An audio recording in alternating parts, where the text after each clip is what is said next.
everybody. Nice to see you. All right, we're here and ready to play. Hey. Just did. Oh, sorry. Oh, look at that. Oh, That that was jacket's perfect so cool too. timing. Yeah, he came Yay. in style Uh, too. That jacket pop in and like, what's up? The hair like perfectly. Listen, That's amazing. I had a lot of time in my week off from everything, so Good, good, good, I good. became a person again. That's So proud. amazing. So proud. Oh, good, good, good, good. I'm so glad to hear that.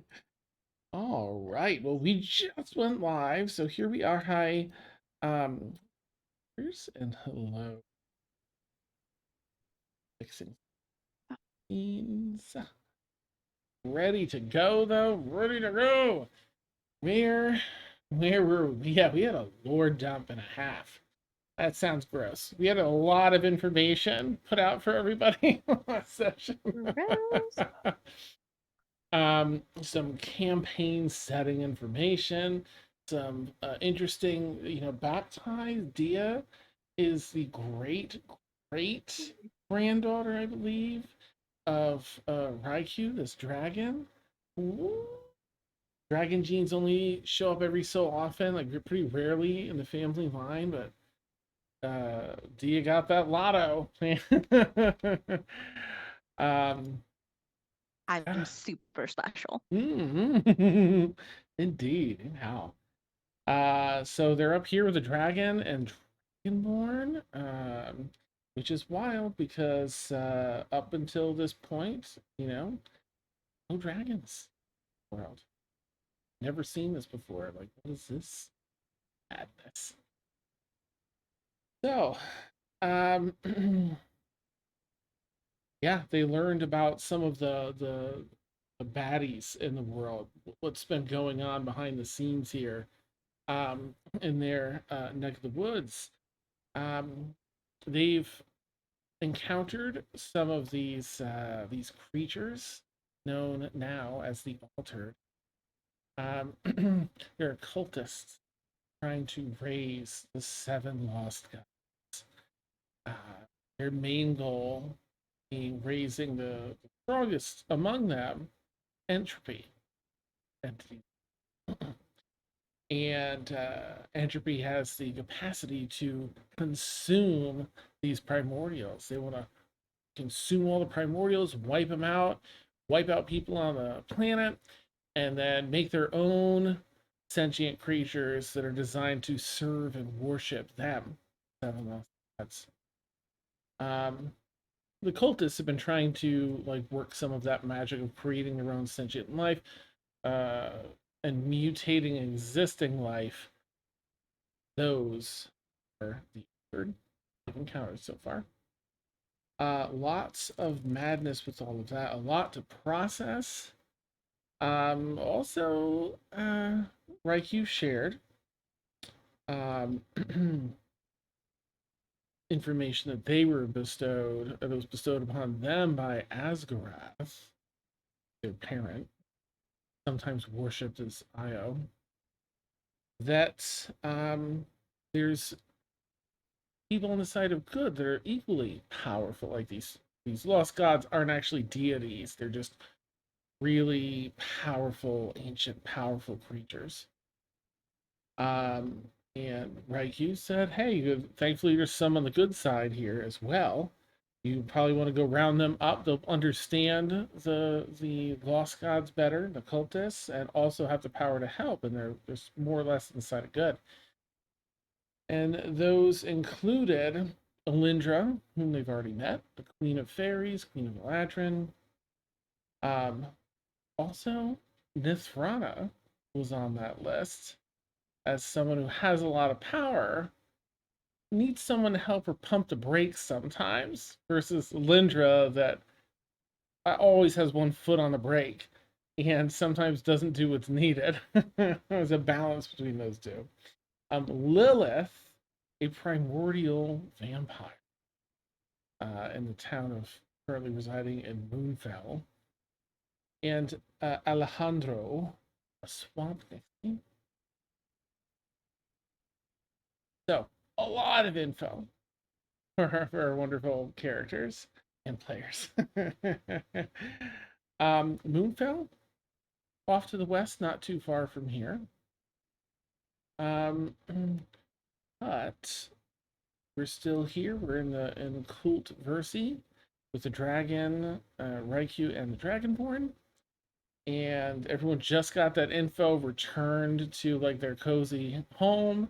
The process that evening, I think even got some sleep, so we'll start it in the morning. I'm just cataloging the day of the month.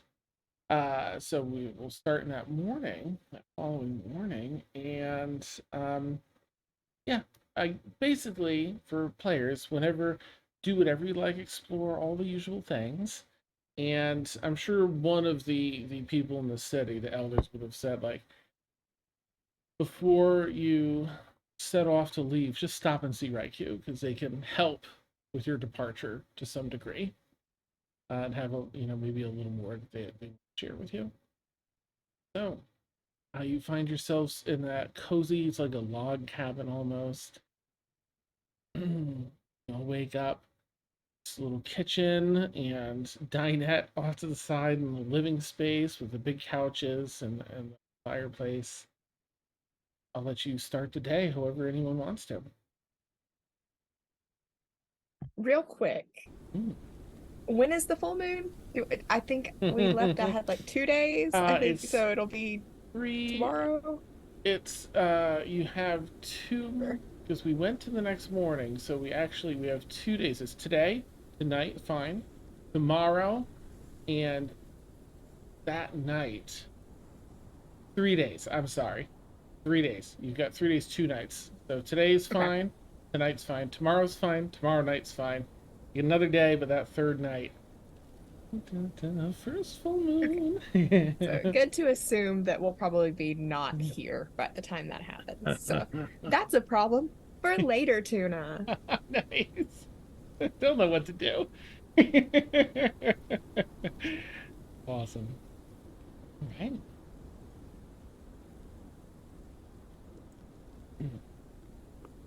You all come out for breakfast or whatever. I'm making tea. I am determined to stick with my investment in learning how to cook.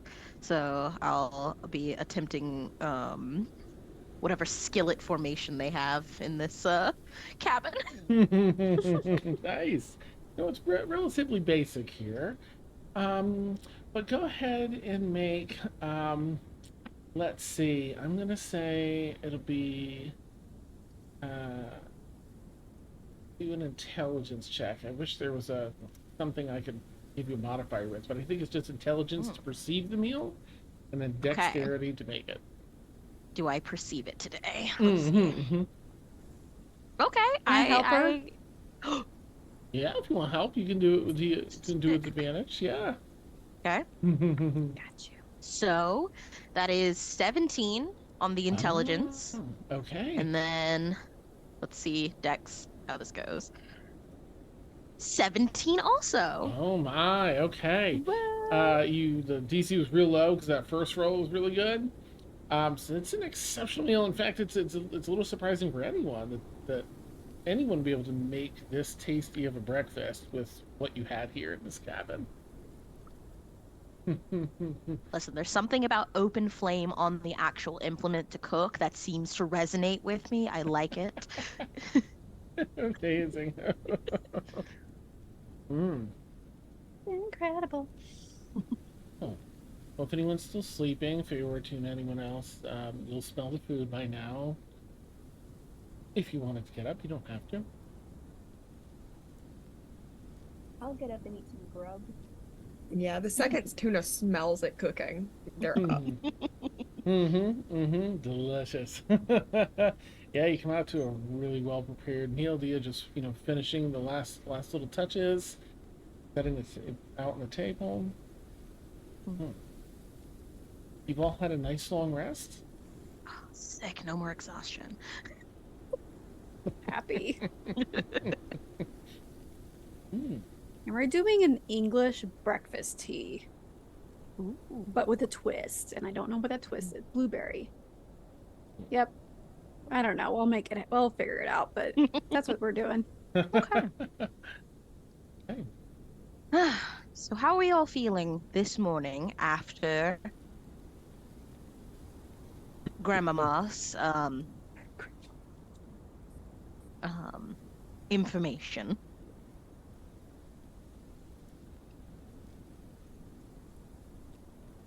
How are you feeling after it all? You know, everything that has led up to this moment had filled me with anxiety and trepidation of finding out exactly where my situation with amongst my family was. But it was rather, I received it well, given that additional family was kinder to me than my close relatives. So honestly, best outcome that could have happened to me, really. Finding out that me personally, I think that's I'm still a little iffy on this whole, I guess that would be great grandpapa? Still working on the titles.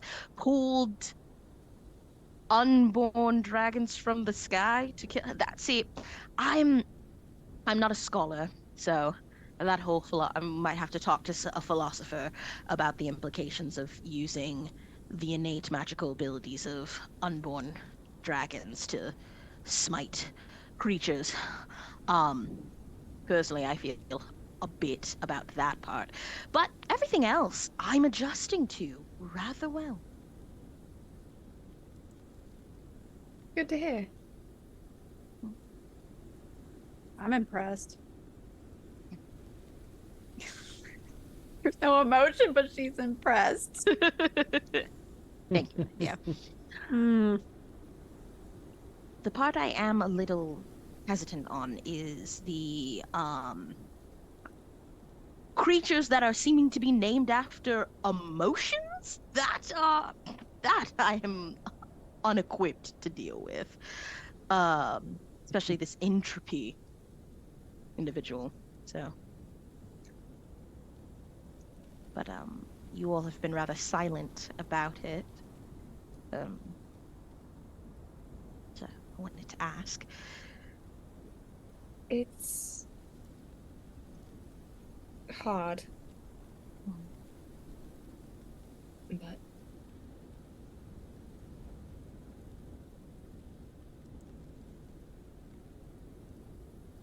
What I'm hearing is we're going to have to somehow convince Mithrana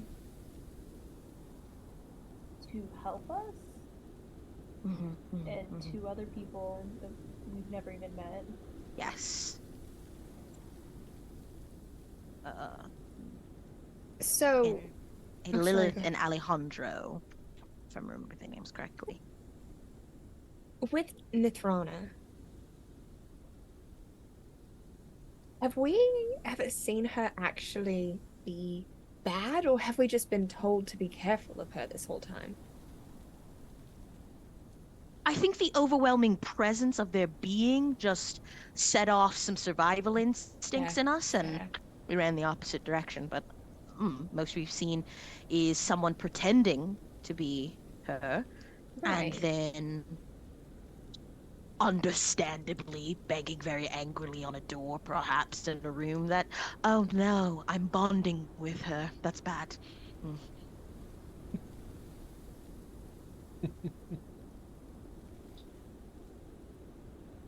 Now I'll really have to get pumped up if we ever meet her, so I'm excited. We do know where she is, technically. Behind a door in the bottom of a lake, which, as far as magical ways to lock a powerful Fae in, possibly. I don't know. But to answer your question, Tuna, no, I have not witnessed anything that Mithrana has done that would be considered bad. I don't know if there's anything in history about them. Right. Makes sense. Interesting. It's just a lot of information in a little amount of time. Mhm. As long as you're happy and happy.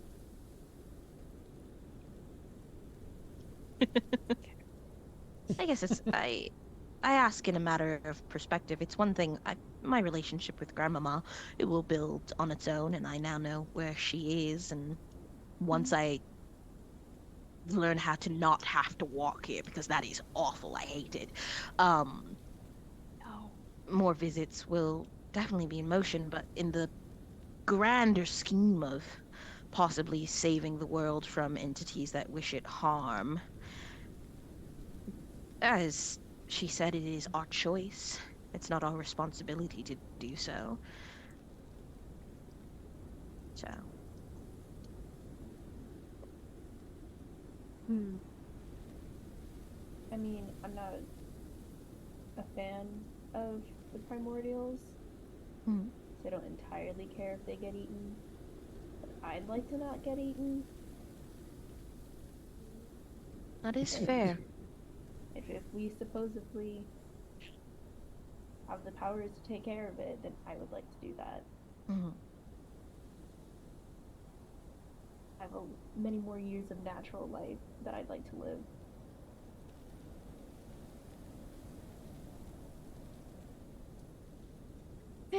What else are we gonna do?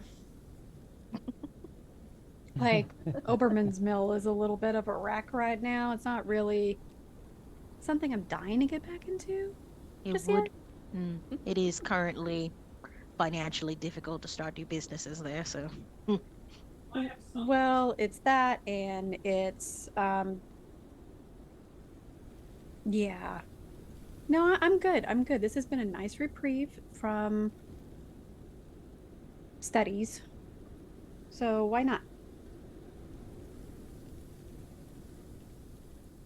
That's my vote. I guess we should talk to Raikou. Hmm.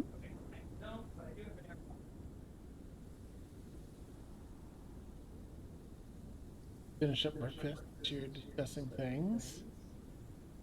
Strong gust of the cold winds outside shakes some of the windows and blows through some of the log, but you're still relatively toasty inside. So you extra warm up. You know, you put your heaviest stuff on to go embrace the cold, uh, and find Raikou, the elder that's nearby outside, um, showing some other Dragonborn what to do. There to help in these matters. Let you know that Raikou is up in her cave where you had the initial discussion. And are y'all heading up there? Okay. It's a little bit of a hike, not too bad, maybe 20 minutes or so, 18, 20 minutes to hike up through the snow, up to the higher peak there. But once you find your way into this large cavernous space, this little fire, a little um, stack of kindling and wood, as Raikou sees you all arrive, just lights it up and begins roaring. A little miniature bonfire begins roaring and offers you all some warmth. And Raikou shifts down into her humanoid form, which again, you can definitely see some of the family resemblance and like the bone structure of the face. Um, there's in the way that you have these, you know, the patches of that gold. It's almost like there's you know, she has her skin tone, which is very akin to yours, and almost as though it's a layer just beneath. It's shimmering gold. You can kind of see a little. It's like partially the opacity's been lowered on her skin tone, so you can see some of the gold shimmering underneath. Welcome back. You rested well, I hope. Well as one can in an eternal winterscape. It's lovely. Yes, not for everyone, I'm sure. Looks over at Tuna in particular, and noting the extra discomfort. Are you, what are your plans for the day? I think, looking at everyone, we're going to start heading out after the information that you gave us. Oh. We are all very partial to not being eaten by extraplanar beings. So, Well, I may be... impartial? Not sure the right. I may be able to assist somewhat in your endeavor. Where will you head first? Who's the closest of the four that we are aware of? Lilith is just to the west, over Terrorspine Ridge.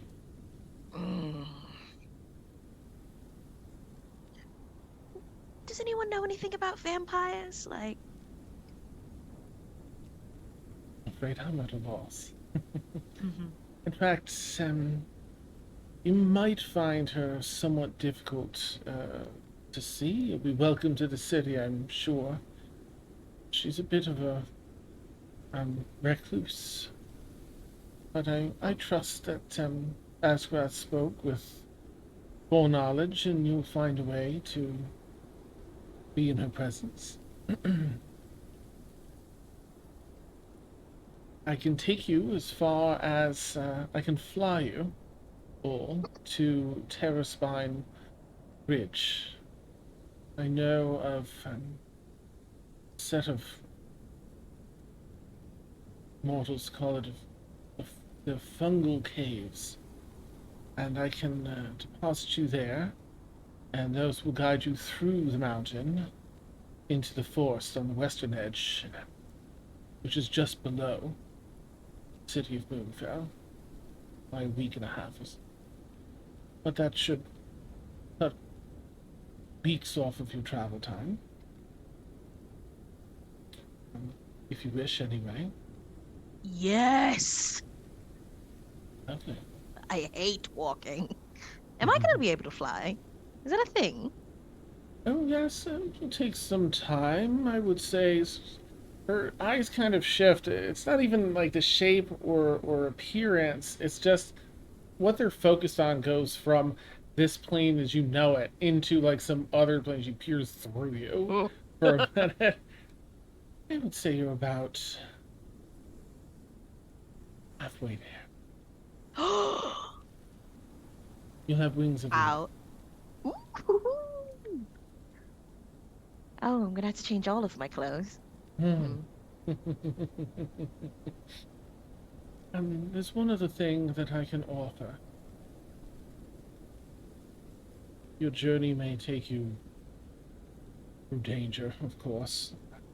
Many different places and situations. I think it would be beneficial if you were all able to speak with one another whenever you wished, without words. I would like to bond our minds, all of you with me, so that you may speak with one another mentally when you need to. I mean, I can already do that, but does that mean that they can respond now? Yes.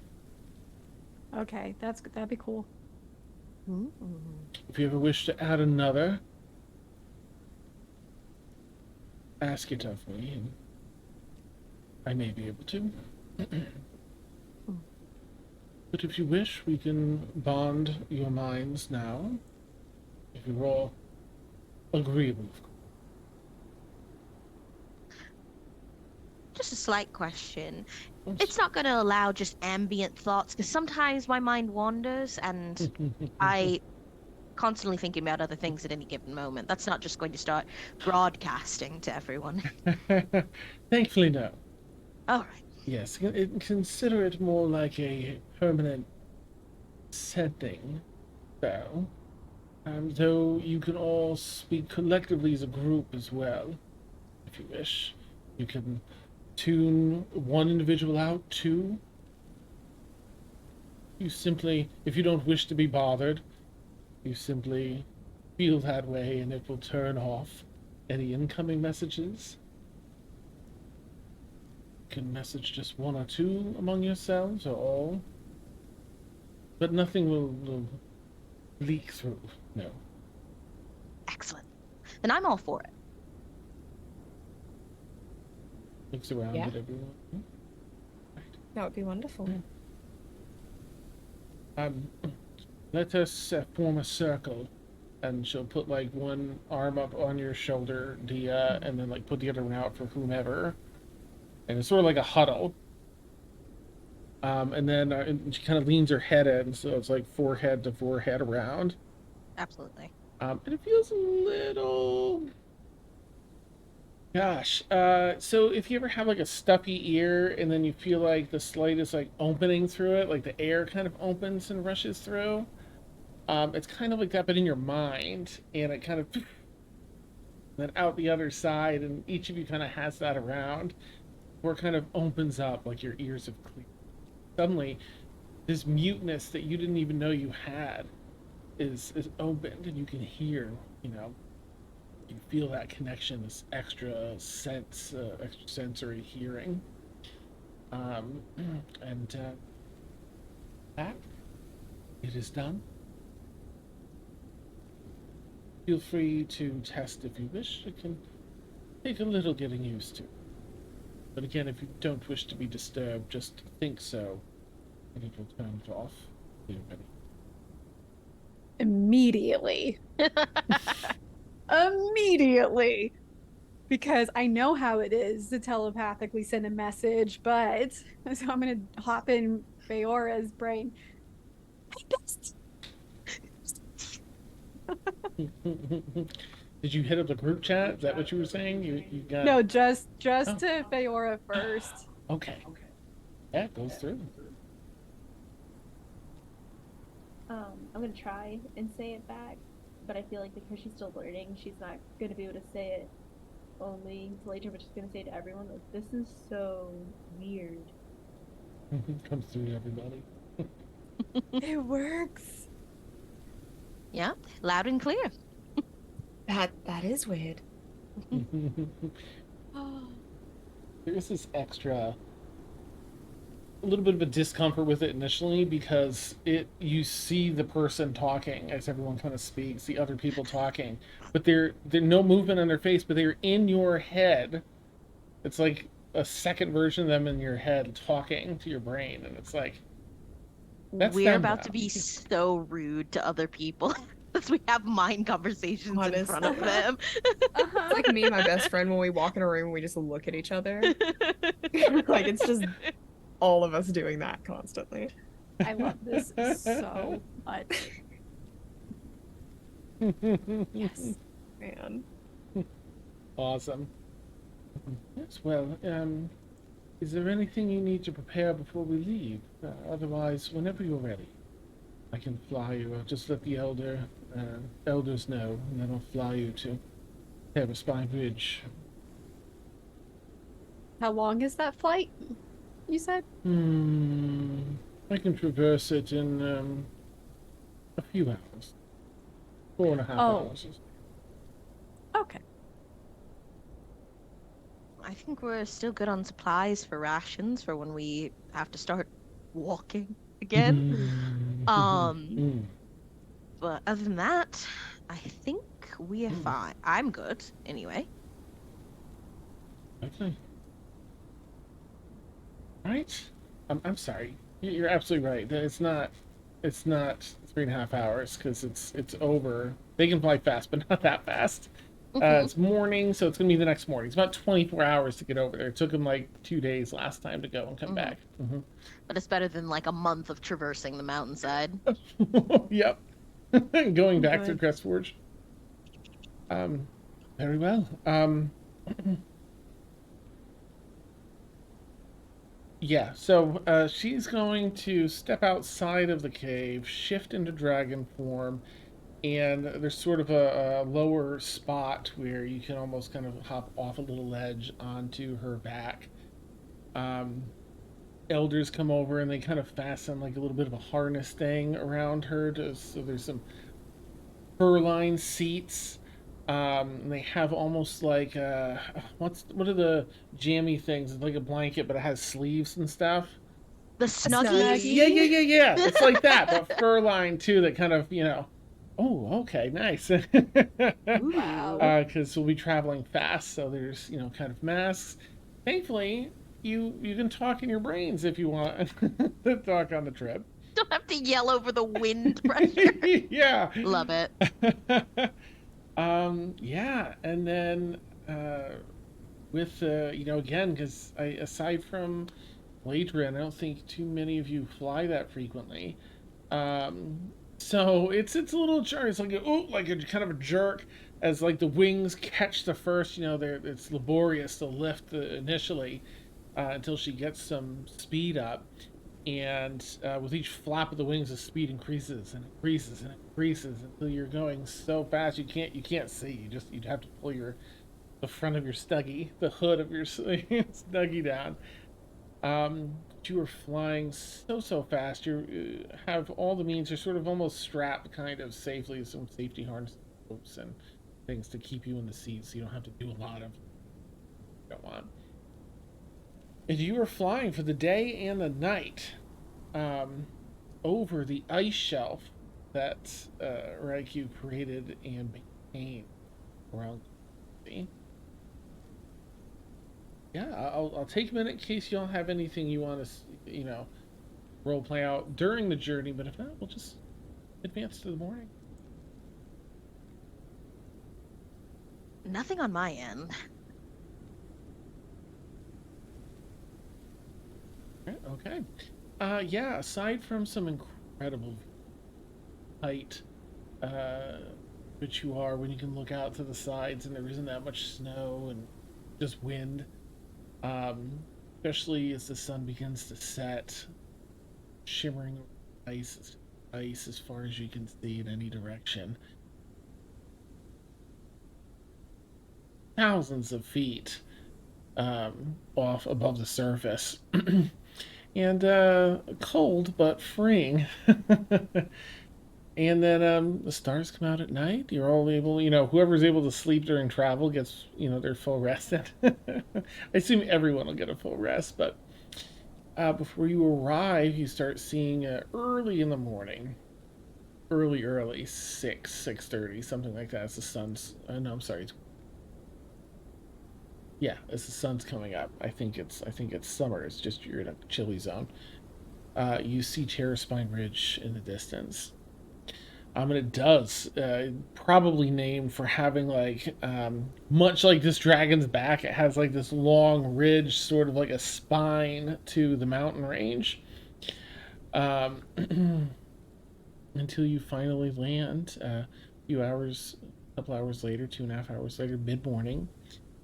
And Raikou sets you down, let's see, near some...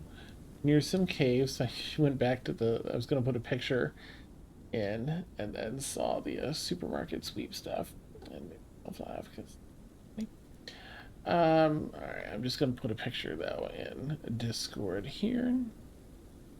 Any second. Alright, this was.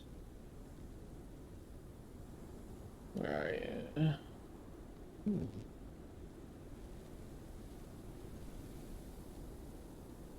So, you get deposited here. I'm going to switch to battle solely to show you a picture.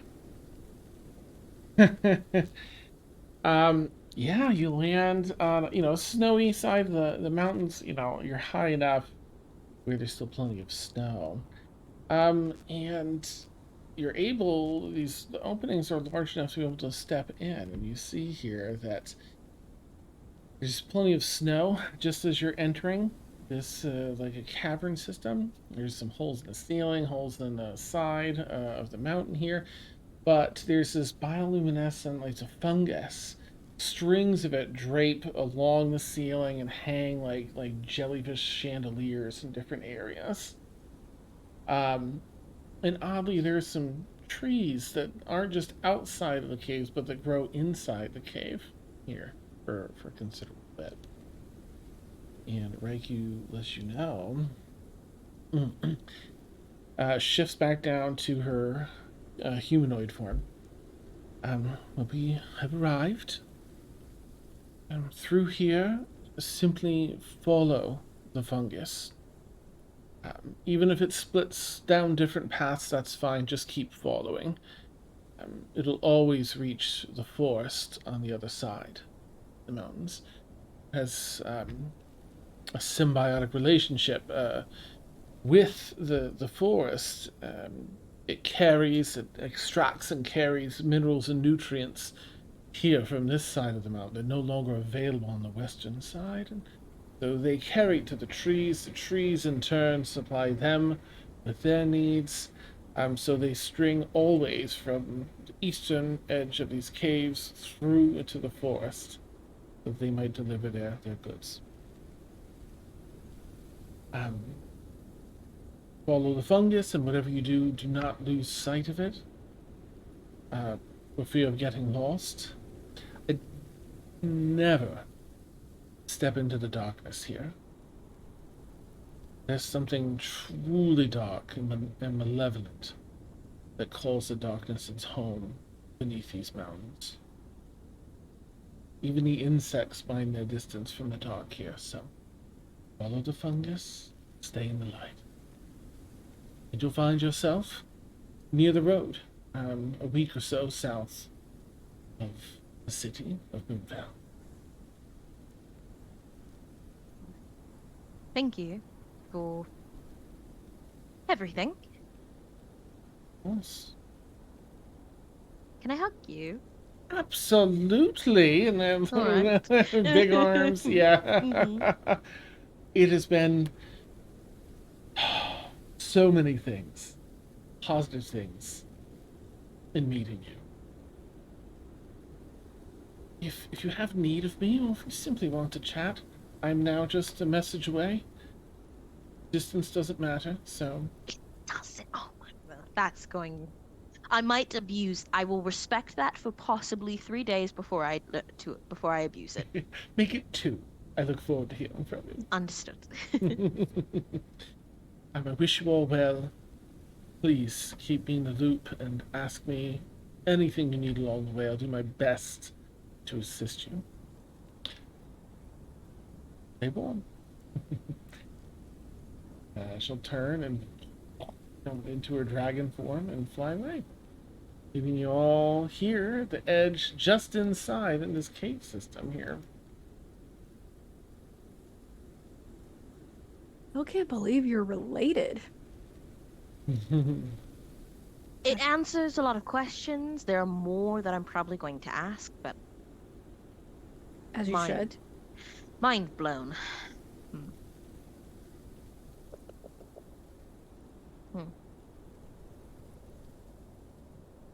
Well, I suppose we just follow the fungus. Mm-hmm. Can we eat those later? You can make a check if you want. Can I make a check? Yeah, I would like to make a You check. can do survival or nature. It's different DC. This one, nature's your book reading. Survival's your in the woods living it up. Yeah, survival. It's been a hot minute. I know. Okay. Well, I tried. What'd you get? What's 13? Looks delicious. I'm sure you could eat this. I don't like how you said that. So I don't think these, I haven't done enough with these types of fungi. I'm gonna say no. All right. until I Faye studied was it. sneaking some into a pouch. God damn it. Always harboring dangerous things. I mean, you do you, boo. We only have so many diamonds, though. But I would like to study one. Yeah, so I'll just steal one from you, Farah, when we get back. Nice. Try. Uh-oh. It's true. When Feor Is that a decides not to be seen, it's just impossible. Challenge accepted. Nice. As she goes and picks one up herself just in case and sticks it into the bag of. Ooh, I don't even know if it would survive in the bag of holding. It would. Probably Part of not. Your test on Does it need to breathe? I don't know. It's a plant. It's a fungus. If you don't know, then we're all screwed. You're supposed to be the Weird. nature person. Your feel 13 like- says sure.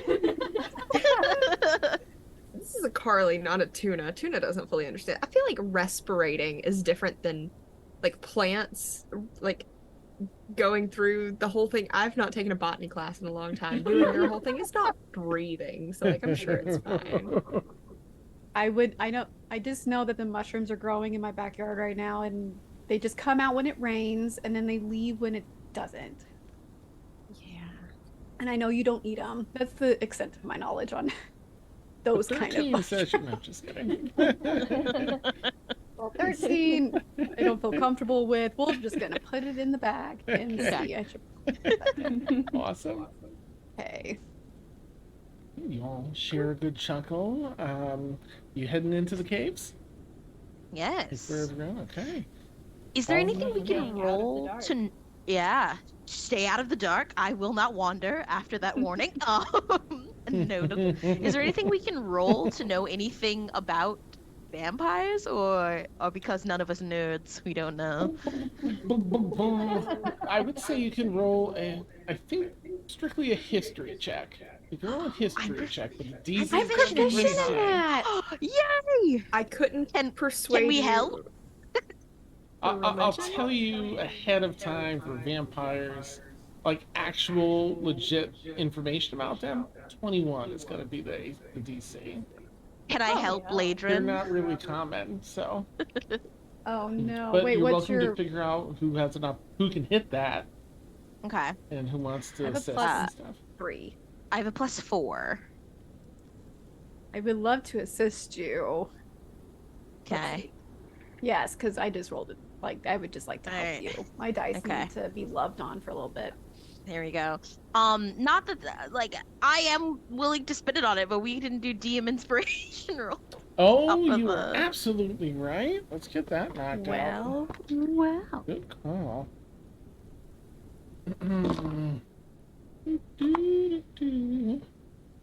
Me tonight. Oops.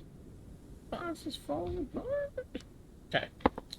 All right. Go ahead and roll your rolls. Tuna, Carly, rather, what'd you get?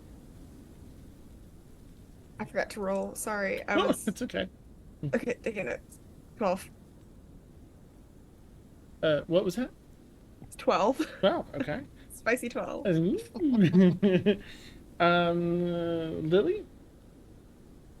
I got a 6. Okay. Tasha. A natural 1. Ooh. And Serena. I got a 5. Ah, nice, Carly. You get it. It's a 13 that I rolled. Ooh. 13 says Tuna's got it. No. Exciting. Okay, so let me see this history. See what I get. Oh, okay. 19 plus 4. 23! Okay. All right. You get some lore. Nicely done. You get some lore and vampires. Yeah, you know what? Maybe, back with a family. Maybe some people, there's talk that goes around. That's a pretty heavily populated place. A lot of travel from one land to another. You've heard some tales about vampires. Origins kind of unknown. But you heard that they can shift they're shape changers to some degree. They can shift into a swarm of bats or a single bat. They can change their appearance. They can shift into a mist as well and just fly away. They can enter your dreams. Now, this is everything you've heard about vampires. So, you might have to, through whatever means, research or finding out directly, separate the fact from fiction in some of this. Right. They can, gravity doesn't matter much to them. They can walk up walls and walk on ceilings.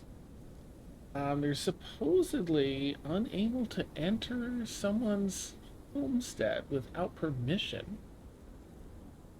They're also supposedly hurt by running water, large enough bodies of running water like rivers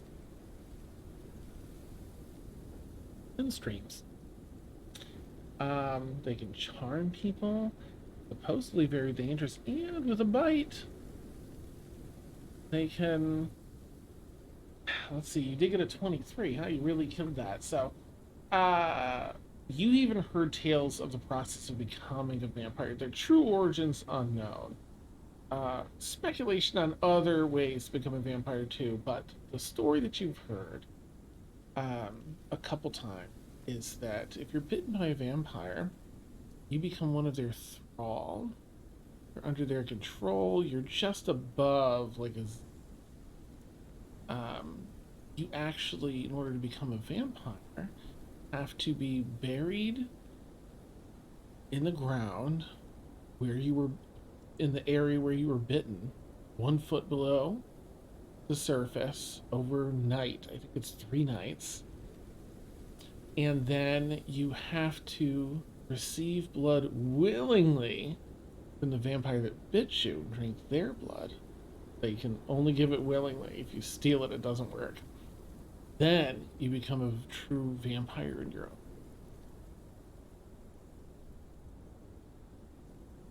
No, thank you.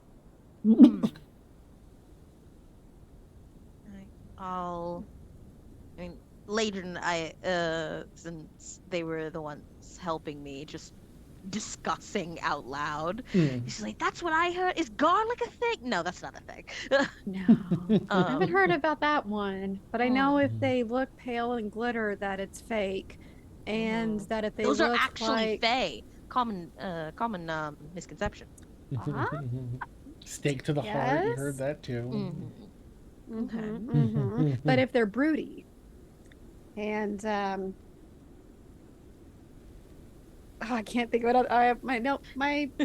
My mind just went to Damon and Niklaus and that whole thing. So I love that series.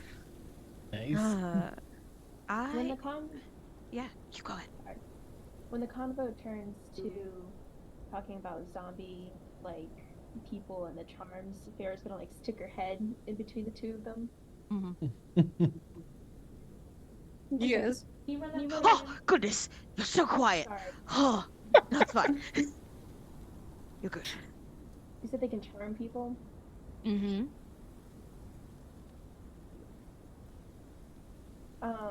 Well, that might explain some things. I've been to Moonfell. Oh, You've been to what? Moonfell? the city that Lilith is said to live in. Oh.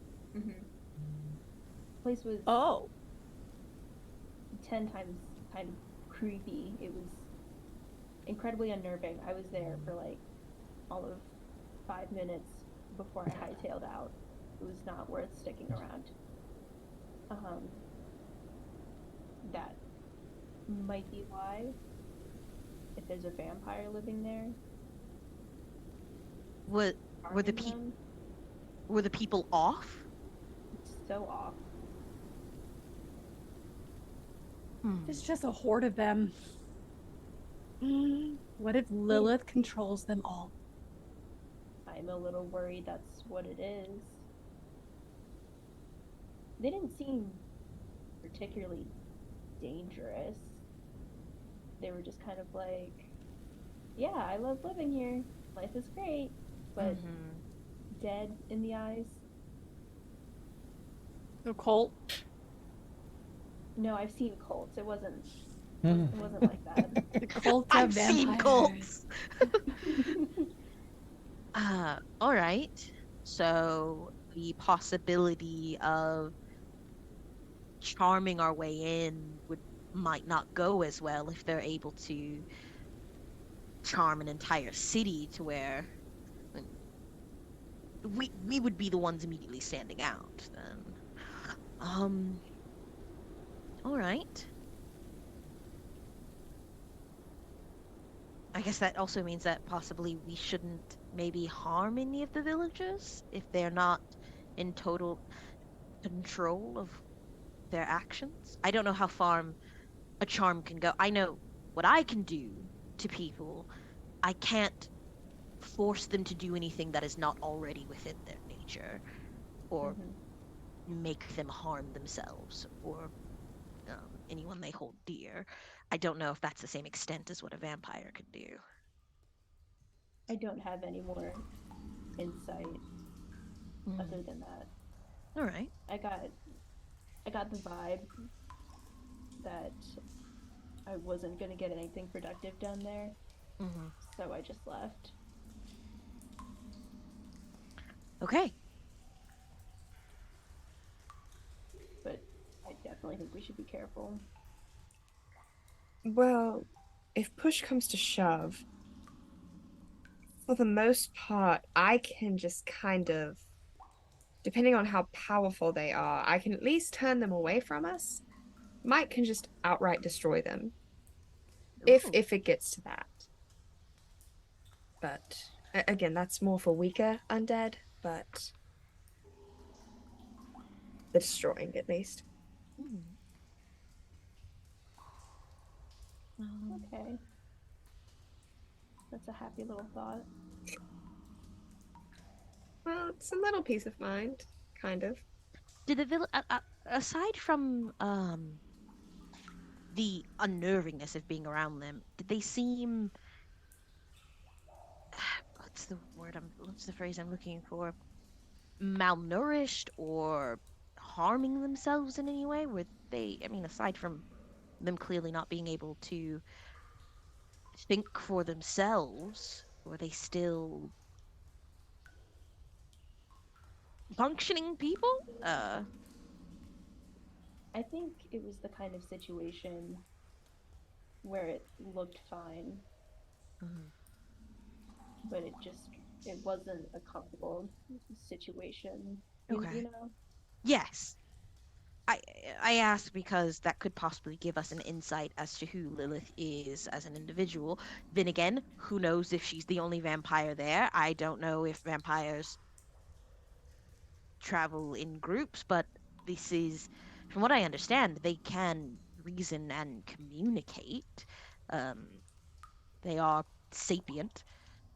They're not like monsters, as far as I know. So I don't I know. know nothing about them, so but I guess we're about to learn. Mm-hmm. Nothing like a little hands-on experience. Indeed. All right, as you continue through the caves, yeah, plenty to discuss. Um, is anyone in particular, or just let me know your big rough marching order, if you would. Who's kind of leading and keeping an eye on, on the glow? It's easy to follow the glow, but who's up front? I feel like Tuna probably would be Okay, this meat shield. nice.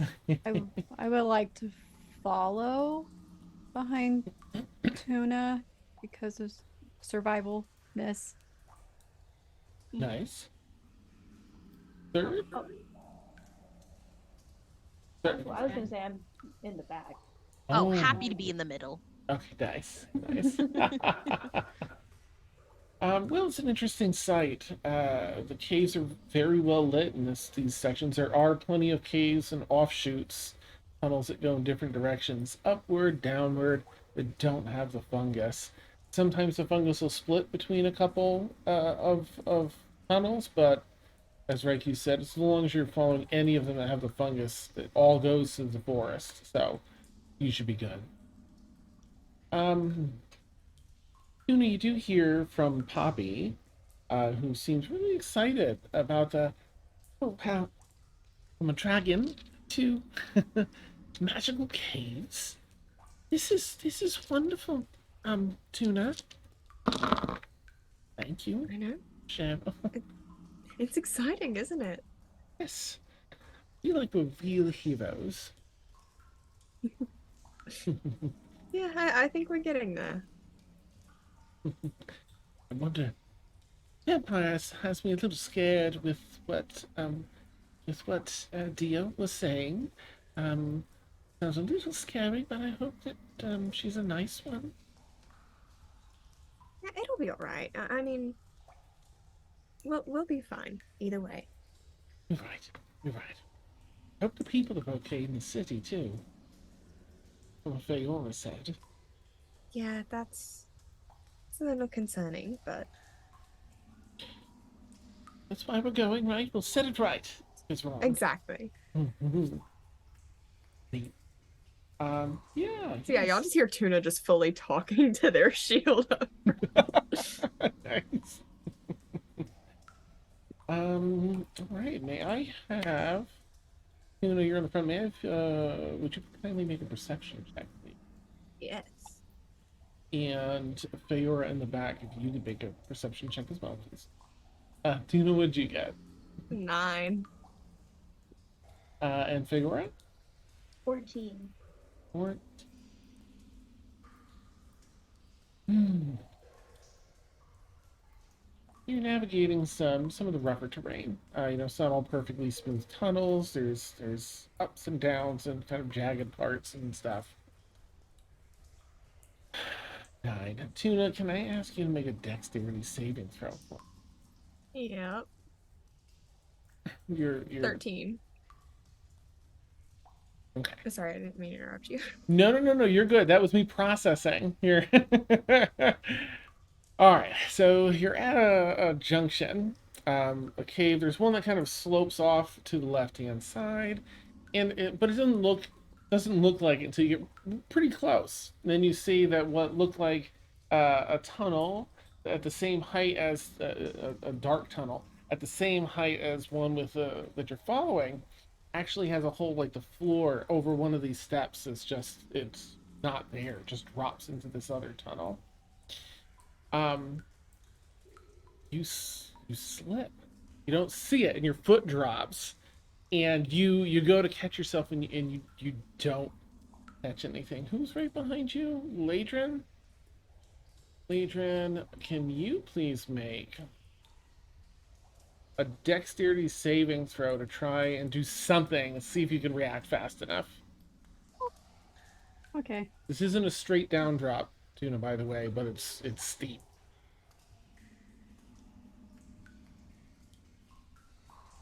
Okay, listen, I switched you out. You're supposed to be my friends. 12. Tuna, you begin just sliding down the slickness of this other tunnel and tumbling a bit as it's kind of rough, out of sight. What does everyone else want to do? You hear the Tuna, oh! Down one of the dark caves. Oh no. What the hell? I cast just instinctually thorn whip just to throw it out there as a type of rope, and if it catches, I'll make sure I roll bad. Let me see. If it's 30 feet or more, you'll have an opportunity. I have 30 feet. Okay. Nice. Yeah, go ahead and make I guess that would be an attack, right? Yes. Make a melee spell attack. Yep, so make your spell attack. And we'll see if it gets tuna. Fingers crossed. Oh man. 16. 16 hit tuna. Okay, so I wouldn't have my shield up, I don't think. If I'm Fair. falling, right? Would I get my Mhm. benefit for my shield? Yeah, nope. That makes sense. Okay. In that case, my AC is a 16. Okay. If I'm not using coffee. You just hit. Now because Legion didn't really have enough fast enough reactions, you failed her deck save. I'm just gonna add one more check just to keep it on the level. And I will say let's have I'm gonna have Ladrin make a strength check to try and hang on to this rip with tuna. Well, it's been so nice knowing you. Oh no! Strength. Fingers crossed. That's my Can dump D&I stat. assist at It's all? okay, I after she's done understand. with? Unfortunately, you Mhm. two are too little Too too far far behind. back. It's all like pretty quick. Okay. Sorry, Mhm. but thank you for checking. You said strength saving, right? Strength check. So you can do athletics Oh. if you want, because this is your, in case you have a bonus to that.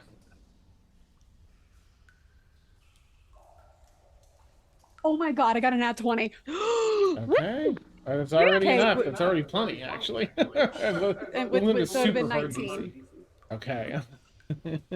Oh All right. my god. You feel you catch Tuna. You think everyone's falling out of sight. You're going down in the darkness, Legion. You feel the whip around your ankle, Tuna, as you're falling backwards, and then you feel it catch, and then pull, and then stop again. As Tuna, you get pulled a few steps, Legion, Yeah. and then you find footing and hold yourself.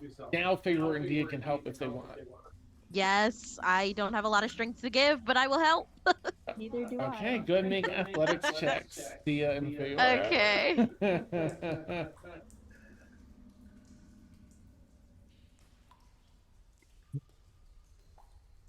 Well, I got a 10.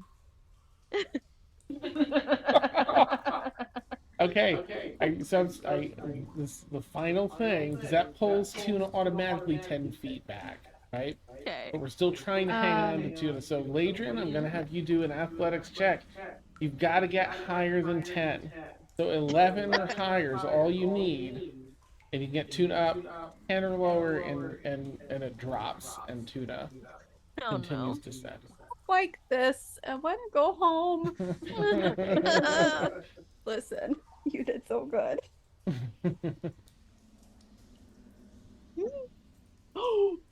Oh my god. I rolled an 11, Mm-hmm.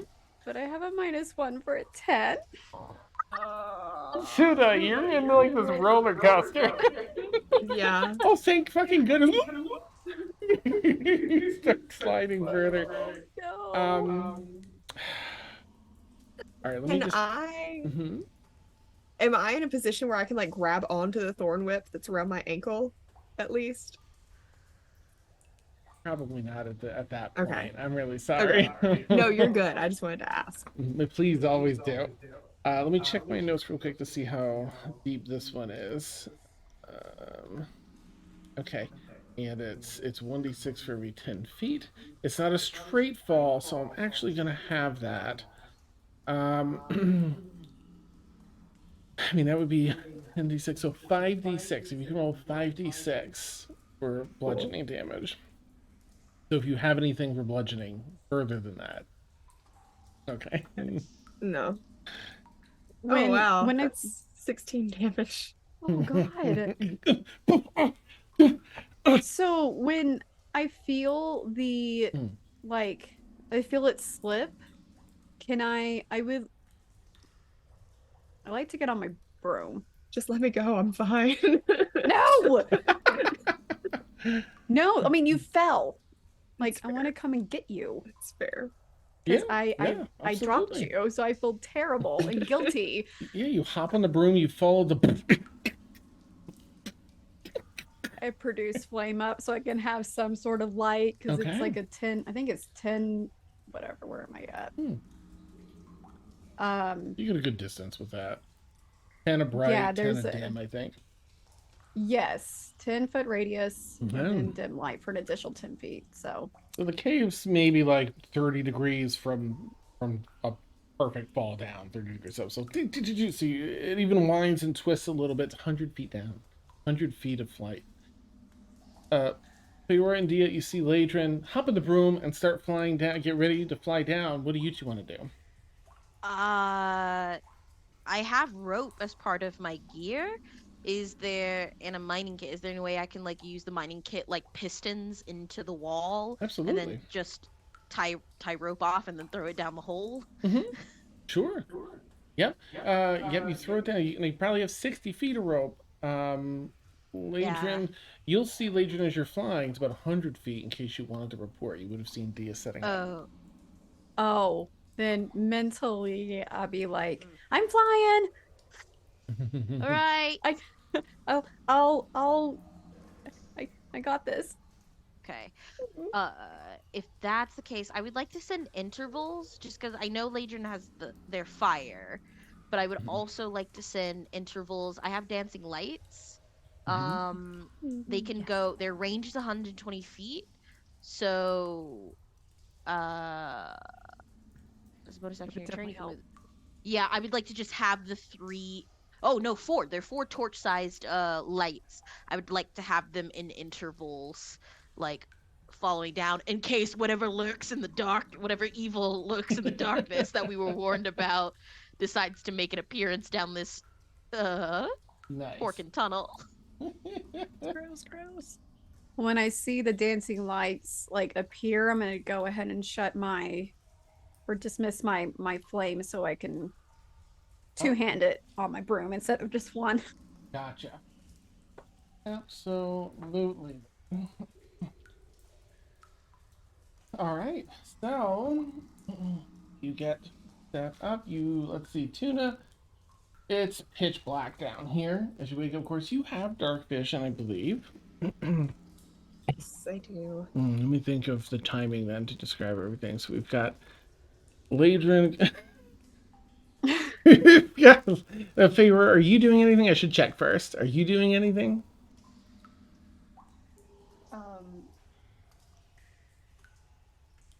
Being stressed. So you're up top. You're just keeping an eye, assessing things. Yeah. Okay. All right, Tuna. Before Ladrin gets down, Ladrin, you're maybe halfway, about 50 feet down. Tuna, you've hit the bottom. Oh, you pick yourself up, kind of looking around with dark vision. Jeez. Okay, I'm gonna share a picture in Discord. I'll say too, God the damn second it. I kind of get my breath, because I feel like that probably knocked the wind out of me, I'll cast light on my shield. So even though I have dark vision, I can see a little bit better. Perfect. Well, as you sit up and you cast light to see better, thankfully, a number of glowing red crystals light up, lighting up the space. Of course, it's an ominous red. However, as you look around, catching your breath, this, with Ladrin almost there, this is what you see. I'll put it in Discord. I'll put it in chat. A monstrous skeleton sits. This thing's maybe 30, 35. It sits on its butt, its knees pulled up, elbows resting on its knees, skeleton hands holding it. Red crystals illuminate the ceiling portion behind it, and they dot the floors and walls in here. The only other Just thing... saved it to my wallpapers. Nice. So cool. Awesome. The second I see this, I put my light out. I'm like, oh, never mind. It's like that one, I think it's like in Dark Souls 3 where you walk down the hallway and the thing comes out at you. You just turn around. You're like, nah, never mind. That's amazing. Your light goes out. The red remains. And in fact, you see two from behind, seemingly maybe approaching from behind. You can't see what it is, but you see dancing green light on either side coming around. And that's maybe when Ladrin's about halfway down the cave. So I'll give you some reaction time first, Tuna, and then I'll check in with Ladrin in a minute when Ladrin will arrive soon. Cool. I'm gonna mentally think to everyone, do not come down here. Oh my god, do not come down here. You just hear Tuna panic. Like, I'll be fine, I'll get out. Go, get We are giant absolutely- skeleton. Well, then we're not leaving you behind. You want to handle a giant skeleton on your own? No, I don't want to handle it. I'm getting out. And I'm like turning around and like trying to climb, like scramble out. Nice. I'm not scared, but I don't want to be here. The next two things will happen simultaneously. Oh no. One, you're going to find out what the green lights are because they're going to race over to you really quickly.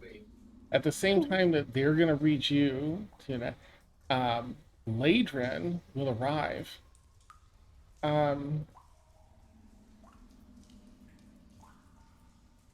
Gosh, yeah, Ladrin, as you get to the bottom of this, I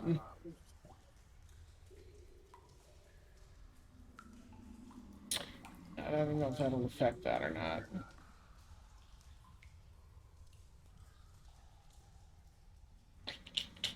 Let me look something up quickly because I want to make sure I don't get you on something that wouldn't be.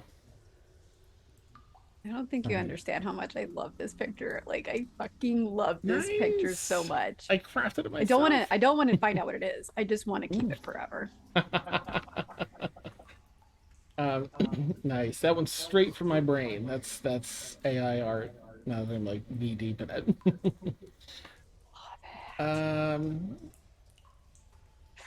Yeah. Okay, I don't think that would affect that. So,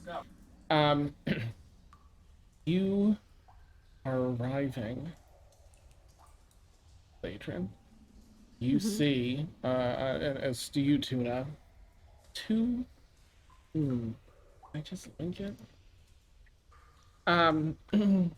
It's sort of like a little, like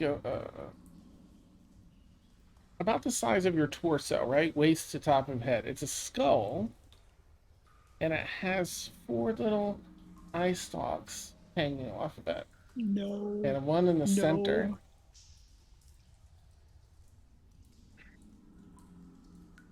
And go home.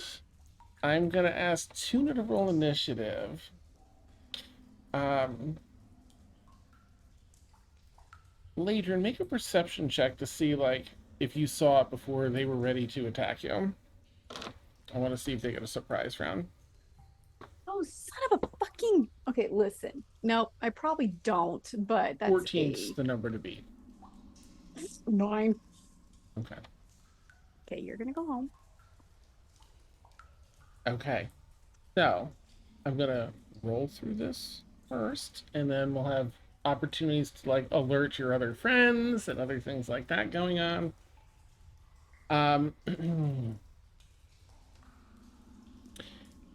The one that looks up at you looks at you like you see it, you're like, what the fuck? And it's looking at you, and it looks down at your broom, and your broom cuts out onto the ground. It keeps its gaze hell affixed no. to your broom. So you don't. Well, I guess roll a d6. You're like 10 feet off the ground at that point. So just 1d6 for bludgeoning damage. 2. Okay, two bludgeoning. Okay. Tuna, what did you get for initiative? 15. Alright. Ladrin, what did you get? That was a 9? Oh, No. You didn't roll initiative yet. Sorry. Can you? yeah, I didn't roll. Okay, what's your Yeah, initiative? Okay. Okay. If you already rolled, I'll take whatever. It's fine. No, I got. I hadn't rolled, but Oh, you guys okay. are just not being kind to me today. Mhm. 10.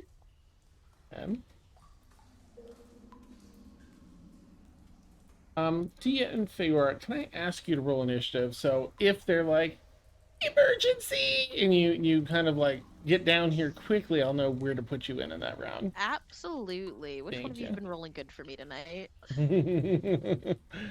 Let me know what you got when you're set, Dia. No. 6. Okay. And Feora? 18. Oh. Put you back in timeout. Back you go, I say. Okay. And I just need to.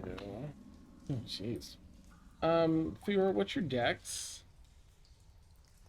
Score, like the not the modifier, but the score. 20. Okay.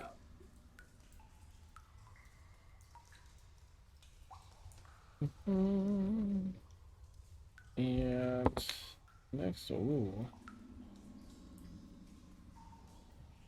Keep fine. mm, Fine.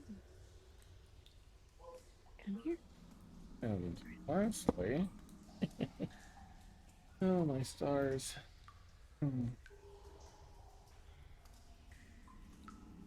All right, so top of this round, as you start dealing with these two threats, these immediate threats, they've got a green, like a loose green light coming off of them with their 4 little stalks in their center eye. The skeleton itself starts to break, coming over towards Sladron and Tuna. So here's what I'm going to do. Switch my video over to, I hope this is the right one. Oh, you mother effer. Of course it's not working. Oh my. No, that's not the right one. Hang on. I did this one. Here we go. Yay! So I had to get rid of the other string caves. Don't mind these. Mm-hmm. Can you see this okay? Yeah. Okay. So I've got I didn't know if we were going to do this or not, so everyone's in a different place. What's a good spot? I'm going to put Tuna here. You picked yourself up. Ladrin, you've fallen right about 10 feet away. Here's Skull. Skelly Bones. And then these are the they're actually medium-sized creatures. This is just what I had. So this one. Thank you, Lily. Let me pin this. All right, and for our wonderful. Oh, my camera cut out. What's going on? For our viewers, I'm so sorry. Give me one moment here, and I should have us set up and running. I like how the skeleton is like slumber party chin and hands. Right? Tell me more. I would tell you more. All right. Sorry, just a quick moment. I don't know why, but my camera decided to turn off. So just going to course correct this faster.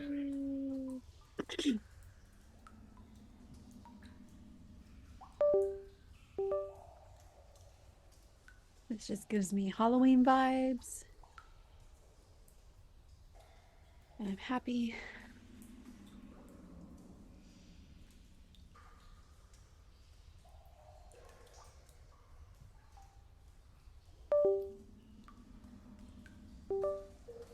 I'm a little stressed, I'm not gonna lie.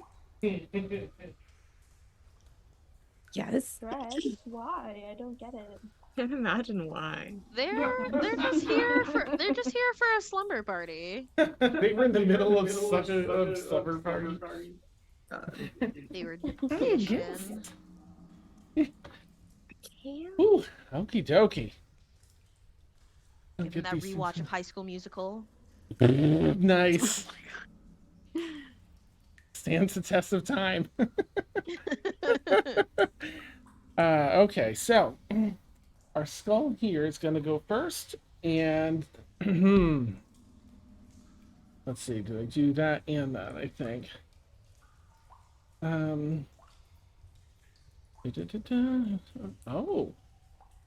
really? It can. I'm really glad the wisdom-based people are the ones in the pit. I Mm. know. I'm just like, I'm trying to like tell my dice, listen, I know it's been a hot minute, but I still love you and I really need you to roll good for me, okay? I'm just waiting for the moment when we fight enemies that are good at charming, because I will be absolutely useless as my wisdom save is abysmal. Oh no. You have spells.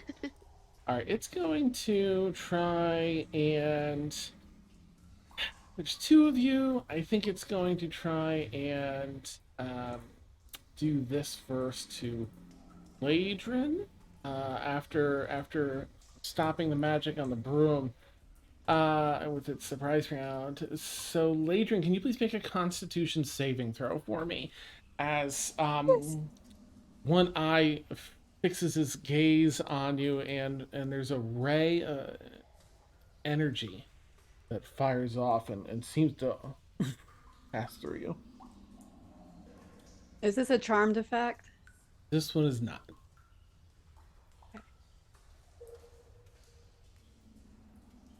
Well, okay. Well, okay. 12. Okay. Oh. All right. So here's what's happened. No. This passes through you, and you kind of clench down, and oh, it didn't hurt. It didn't hurt. You're feeling your chest, but then your fingers start to hurt, and your wrists, your elbows, your joints start locking up, and you are paralyzed for 1 minute. But at the end of each of your turns, you can roll again to try and beat this effect. So that means you're incapacitated. You can't move, can't speak. You automatically fail strength and dex saving throws. Attack rolls against you have advantage. And any attack that hits you as a melee attack is an auto crit. Mm-hmm. So you're Can I gonna, still telepathically speak? I'm gonna say, just to uphold the paralyzed thing, that you can. Currently, your mind's Okay. like locked to a bit. You can. You know what? Go ahead and try if you want, and just roll a No. d20. If you get a 1 through 5, your message will go through. Or she would say 1 through 5 because I've been rolling so low. It's a 4. Okay. All right. What? Well, we'll get to your turn soon, and then you will have the ability before rolling to send out a message. Okay. That's the first one. Next up. So Fedora, while you're up next, you're not really in this round. I'll just check in and see what you want to do up top, since you know you see. I mean, it's 100 feet down, right? But you see some green glowing lights next to Tuna and where Latron landed. Are you Uh, coming? I'm gonna say mentally. Are you coming back up? Tuna, you can reply to that one. Actually, Um, working on it. It's a bit slow. Mm, I'm gonna turn to D. I think we should help them. all right. Do you have I don't another like the rope? idea. I have so much rope. Okay. I can tie it to the end that I've already done, and then I'll Hmm. follow behind you. Um. Okay. So if Figura, since you're effectively up and you want to descend, do you want to descend safely, which is 100 feet? You've got a rope, so it's just your movement. You can dash down it, but that would be 60 feet per turn. Or do you want to do it in a less safe way that just takes up to 2d6 bludgeoning? You're like, going down really quickly, but you can get it all in one shot.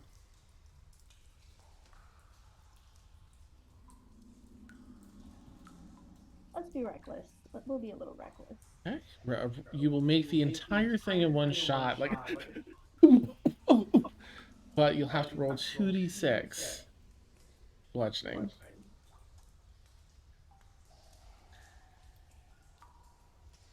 Of course. Okay, that's 10. Okay. Thanks, guys. I really appreciate that. The trade-off is it's all movement. So you have an action now that you're down here. the plus side of that because I want there to be a benefit to doing that. You are now, you landed probably somewhere, you know, next to. I'll put you back here so you're not in range of the skull, but this is you now if you can. Yeah. Ooh, spooky. Mm. You're just like, damn it. Yeah, you really thought I was gonna stay up there? I mean, and I just gestured to everything happening. It's a bit of a Skeleton. mess down here. You did not see the skeleton before the 35-foot skeleton approaching you. Favorite. Handle it when we get there. All right, you've got your action if you want to do. You've got your action bonus if you want to go at it, Favorite. Do want to go at it, but it's been a while since we've done battles. Let me just check. And Dia, just so you know, when we get to your turn, when we get to just look back over at the order, you'll have that same option to Okay. like descend quickly, and then you'll have your action and reaction. But it'll be Gotcha. I'll just try to attack. okay. Yeah. Go for it. You want to attack? Just poor thing keeps.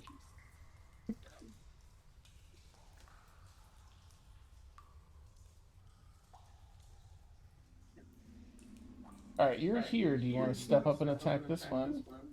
Yes, I do. Okay. Right next to, or do you want to flank Tuna for advantage? I do want to. I didn't know if I could move that much. Oh, since yeah. they're- Oh, right, your movement. Yeah, you're right. I'm sorry. I'll have you land here, so you can't flank yet, but you're right next to it. Sounds cool. Alright, roll. Yes. Does a 27 hit? Yeah, it's 27 hits. Perfect. Alright, that's 10 points of damage. And then 2 weapon fighting, so my bonus. Mm-hmm. Okay, Yep, but make an attack roll. that was less good, but 21 to hit. Still hits, absolutely. That just doesn't get the damage modifier, right? Correct. Thank you. Right. I'm actually going to re-roll that, because I can do that with my feet. Oh, yeah. That was 1 point better, but it's a 3. 3 points of damage. Okay, I'm going to put in our Zoom chat, of course, our delicious battle music.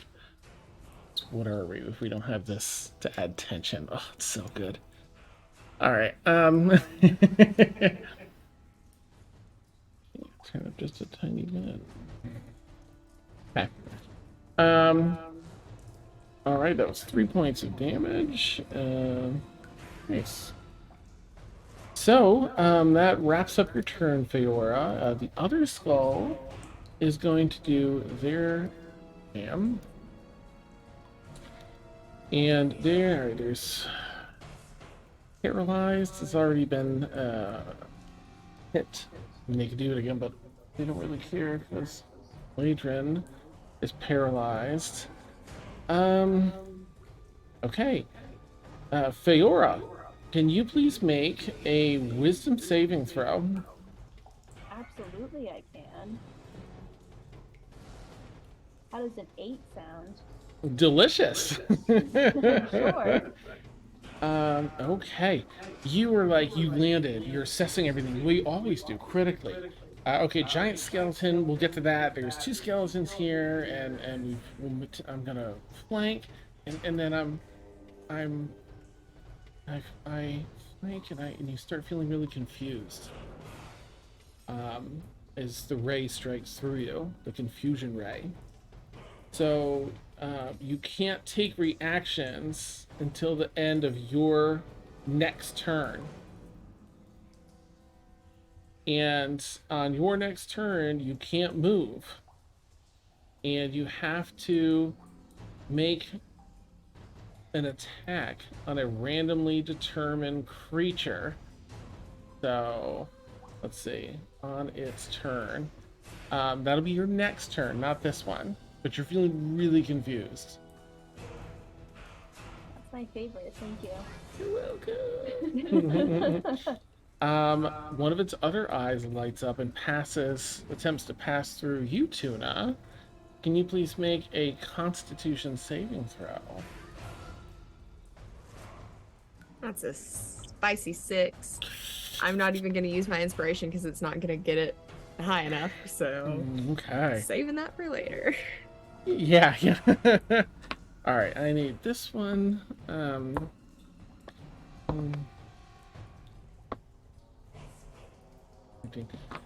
You take 13 points of necrotic damage as it and you can feel like your lungs aren't taking in air the way they should, and you've got heartburn because it's hit your stomach too. So necrotic damage. But that's it for its turn. That brings us to you, Tuna. Cool. Well, there went my entire plan up in flames. No. So sorry, guys. I'm at 10 hit points, so I'm going to just go ahead and look and get spell slots. I still have 3. I'm just gonna level 3 cure wounds on myself. Good. Yes, please. That feels a little excessive, but I have the same amount of level 2 and level 3 spell slots, so Nice. I'm back up 16. And then I still have a bonus action that I Nice. can't use for what I was going to use it for because I had this big elaborate plan. Hold on, let me see. Yeah, because I cast a spell, so I can only cast a cantrip, right? As a bonus action? Yes. Yep. Okay. In that case, I'm just going to kind of... It's going to take an opportunity attack, though. I'm just going to stand here and just turn and basically face down this big skeleton that's coming and just, like, make myself look bigger and just be ready for whatever's happening. Awesome. Excuse me. Yeah, you look at it, you square up. Oh, it's so cool. Oh, and Skelly Bones is next. Alright, let me jump over to our Skelly Bones. Oh, this thing's okay. I'm just gonna have it roll, because everyone looks just as enticing here. 1, 2, 3, 4, 5. Oh, the big boy moves? Nice. Didn't want that. Is 10 feet? It's a reach, right? Ah, okay. Alright. Ladrin, can you please make a Constitution saving throw? Is this creature kind of walks over and then sits back down in that same position, elbows up on knees, hands on face. And you feel something tugging. Tugging at what? Sure. Soul? Something within you. I'm not having a good rolly day. That's a 7. Oh my goodness. Okay. Oh. All right. I know. Oh, it's not too bad. So, but I rolled super shit. That's good. All right. So, you take 6 points of necrotic damage as it draws your vitality. I'd like you to make a note of what your hit point maximum is currently and reduce it by 6. But make a note of what it is so we can put it back after. And reduced by... By the damage, yep. Okay, that's it. That's all Skelly can do. Thank goodness. Ladrin, it's your turn. Dia, you're on deck. Ladrin, what you got? Well, since I can, right? Yes. So since I rolled so poorly, I can send out a message, right? Mm-hmm. Yes. I think she would have aimed it because she's not fully hasn't done like the group send out yet, so I guess it would have focused more on Fiora, I'm assuming. And she's just, all she's able to get out is run. That's it. Go Um, ahead and make, though, your... Oops, let me go back over and see what it is. It's a Constitution saving throw to try and break this paralysis.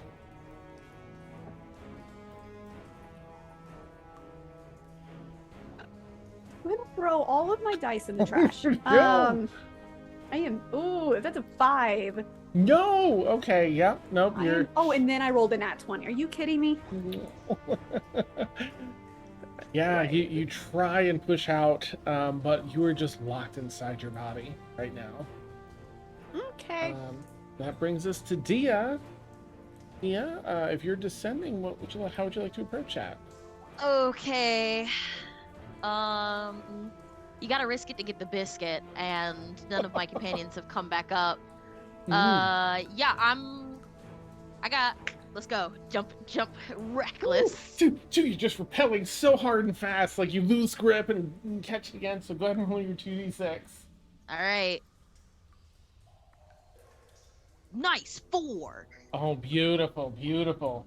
Alright, and you're gonna land, I'll put you here. That's kind of where everyone's landing, and it doesn't put you in melee of anybody here. Okay. You don't have any more movement, but you have your action and bonus action. Alright. I don't know what this is, but as my bonus action, I'm going to draw the dancing lights down from the tunnel and put them in front of this. All we were told was stay in the light. This feels very very evil, so I would like to put the dancing lights like in between all of us. Okay. So they each shed their torch lights. So I'm not sure if that counts for anything in the way of light. So that's my bonus action. Okay. And then for my main action, I have no more movement. So I am going to cast Scorching Ray. It will be lightning damage, but I will cast Scorching Ray at 3rd level at the oh goodness. I think the floating skeleton heads that have, I think that's tuna flanked. All right. This one looks a little more damage. Just okay. I will attack the more damaged one. Okay. So this is 3 rays of light. Spell slot you created it. Okay. So this will be 4 rays of light. Nice. Lightning toward it. So I'll roll damage. I'll roll to hit first. Okay. Oh god, throwing dice. So nervous. I'm throwing dice everywhere. yeah. Is this another D1? Yeah, that's a D12. Okay, we'll ignore that one. Okay. I'm pretty sure that one is going. We'll see. So that's 7, 8, 9, 10. 11 is the first one. Oh, that one misses. Okay, so that is 13, 14, 15, 16, 17, 18, 19. That's 20 for the second one. That hits. Okay. 18 hits. For that one. Okay. And then I have one more since I'm casting at 3rd level. Yeah. 22. Also hits, so 3 hits. Okay, so that's 2, 4, 6. That's 8d6. 2, 4, 6, 8. Okay. Okay, I will be spending a sorcery point. Let me make sure that's a... You can use your sorcery point. Okay. Gain an additional... Okay, so that's a... Alright, so it doesn't take my bonus action. So I would like to use my heightened spell... Nice. Oh, no. Nope, that's a different one. It's my elemental affinity. Nice, yeah. Or that I think lets Rerolls? me treat any no, it treats any 1 damage dice as a 2, so I need to redo some counting. So nice. Okay, so that's 4, 5, 6, 7, 8, 9, 10, 11, 12, 13, 14, 17, 18, 19, 20, 21, 22, 23. That's 24 lightning damage. and I Oh. ignore resistance to lightning damage if they have that. Beautiful. So you see as you strike this one, you've got the lights in this area, and in this it's this deep reddish hue from all the crystals around here, and you arc off. One strikes the wall, but the other three strike true on this skull, and it shatters bone and bits and pieces. It's floating still, Mm-hmm. but barely. It looks like it's grasping on to the last bits of whatever's keeping this thing alive. Okay. And that's me. Nice, nice. With that, the skeleton, he head in arms, is thinking, I wish I was alive so I could pee because I feel like I have to pee so bad. And that's where I don't know. That's where we'll take our bio break. Woo! We got some juicy battle here. Oh my goodness, fun stuff. Okay, all right, let's go hit the bathroom. We'll come back and we'll see this thing through. Yeah. For anyone who doesn't know, we take about a 10-minute bio break. I'm gonna fire us up here, but we keep our audio hot, so chat with us if you want, and we'll catch you in 10. Boop. Yeah, I'll keep the battle music up. Let me put my 10-minute timer on so I don't forget. Nice. All I right. had this big elaborate plan. I was so prepared, Oh, no. and I got schmacked. I was gonna lesser restoration, and it was gonna be great. We were gonna get Ladrin back. I'm gonna go get a cookie.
continue this mayhem. Oh wait, helps if I bring my AirPod. Mhm.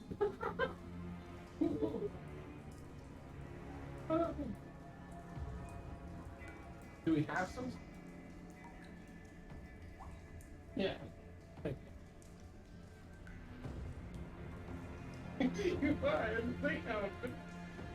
You crack me up.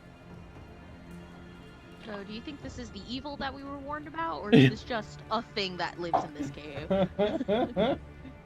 I mean, It is true. I am having some pre-assumptions because of the bones, and that's on me. Shame on me for my prejudice. I'm trying to Aldera. not turn undead just in case this is an okay dude. Mhm. But like, I'm really wanting to turn undead right about now. Nice. I mean, y'all do you. I am cheering you on from the floor. It's fine. I was trying to find a background that just said help, but I can't find It's one that's amazing. like good enough. Yeah. So I'm working on that right now. It's just very frustrating not having bonus actions because I want to do so much more stuff. And I'm just like, well, I can do one helpful thing per turn.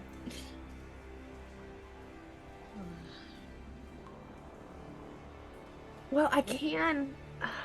That's my current predicament. So I can basically do a whole bless thing for all of us. Or I can just lesser restoration and just clear your paralysis. Just I'm off always the a big bat. I'm always a big fan of getting people out of like paralysis. That's what I'm because- thinking. Yeah. And I'll just, deal with everything else as it comes. I guess we can let labor move. Yeah. I'm really just I'm cool. Oh look, there's a I'm dying, please help me. Gonna bring us back from BRB. How dare you? A lot of juicy stuff. Well, Oh boy. well.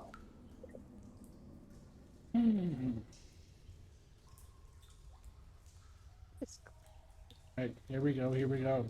So, we went through one round. It's gonna bring us back up to the top. With the first skull. Or the second.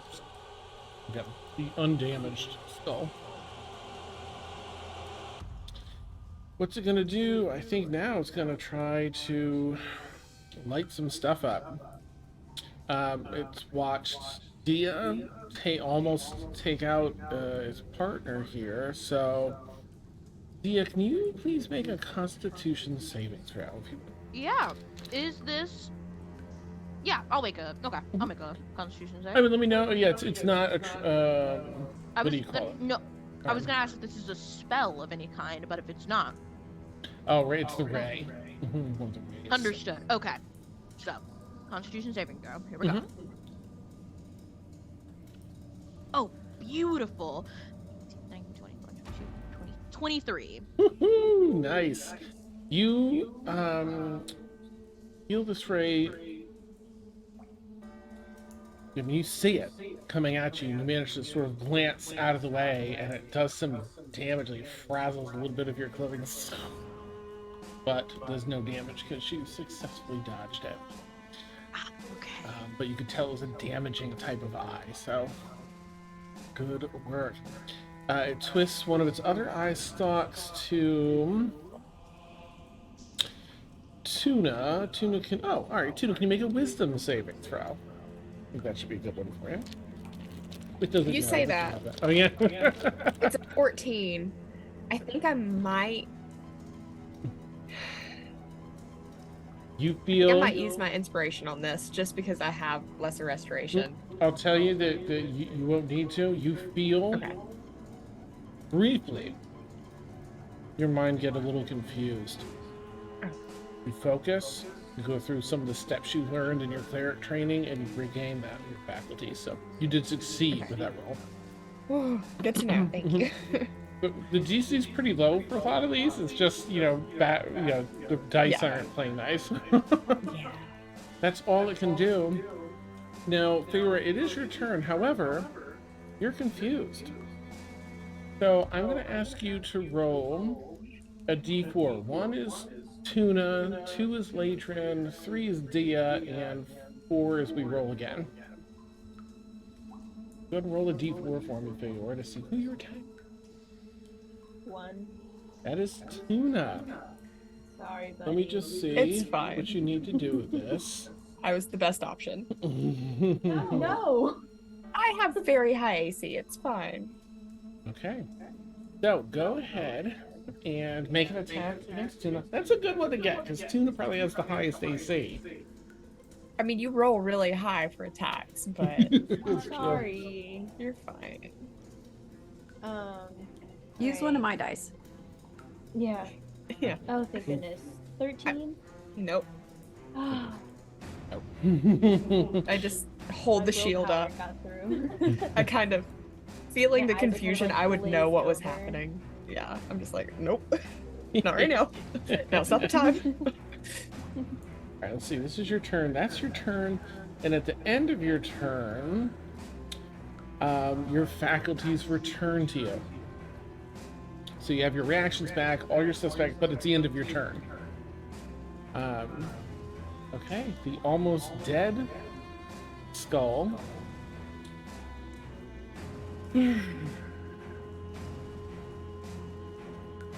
Yeah, I think it's gonna attack Dia back because you got pretty hurt. So go ahead and make a con save if you would. Yeah. Okay. Okay. 21. Oh yeah, same thing. You know this, right? It's the damage one, and you managed to duck out of the way with some incredible speed. Excellent. One of its other eyes targets. Also targets you, Dia. Okay.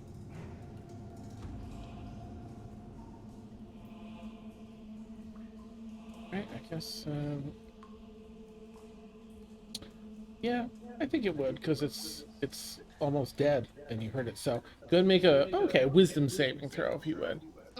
Oh no, wait, that's the one that isn't good, is it? Yeah. Okay. Okay, here we go. Maybe. You got this. 16. You feel your mind start to slip. Feel slightly confused, but you focus yourself and push through.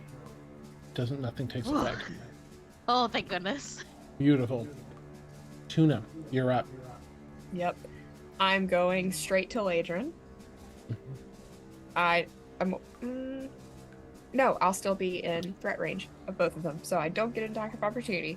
So Nice. I'm going to lay my hand on and lesser restoration Ladrin, ending the paralysis. Legion's actually 10 feet away. You can move out of this one. Oh yeah, because that one's right there. I see what you're saying. Yeah. So you move here. Right? Did I Okay. get that right? You were perfectly correct. I was totally wrong. Cool. I'm also at a very... well, they're not rolling attack rolls, so never mind. I was going to say, I have Protection Fighter, so that's helpful, but it's not. So yeah, I'm going to Lesser Restoration Ladrin, so you are no longer paralyzed. What did you look like paralyzed, Ladrin? Just Show me A your mix of- pose. oh Jesus. I forgot what I was doing when I was getting paralyzed. You had just fallen off your broom, hadn't you? Oh. Okay, we like You're picking yourself up, yeah. Nice. because how dare they attack my broom? So it's a mix of like, how dare you? Mhm. Pissed off, scared. Okay. Nice. Sorry, go ahead, Tuna. Sorry, I had to hear it. No, it's so good. And then I am going to...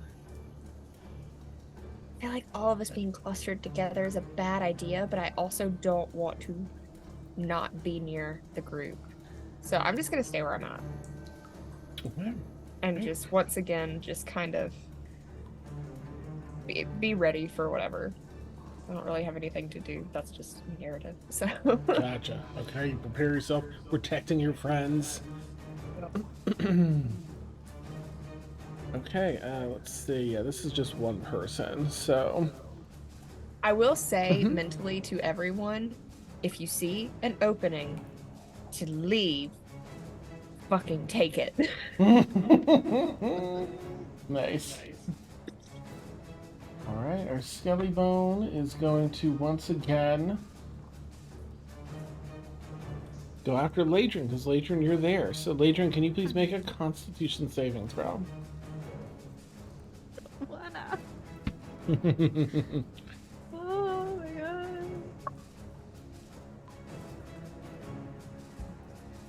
I quit. I just quit. It was a 4. I quit. Oh, Okay. Ooh. Alright, you take 14 points of necrotic damage. And once again, you need to reduce your hit point maximum by another 14. Hold on. Continue to keep track of what your original maximum was. Would I lesser forgot I- restoration not restore, or would that have to be greater? Yeah, for this one, let's see. Yeah. One is There's easier. another Yeah, way that's to greater. cleanse it too, but yeah. Got you.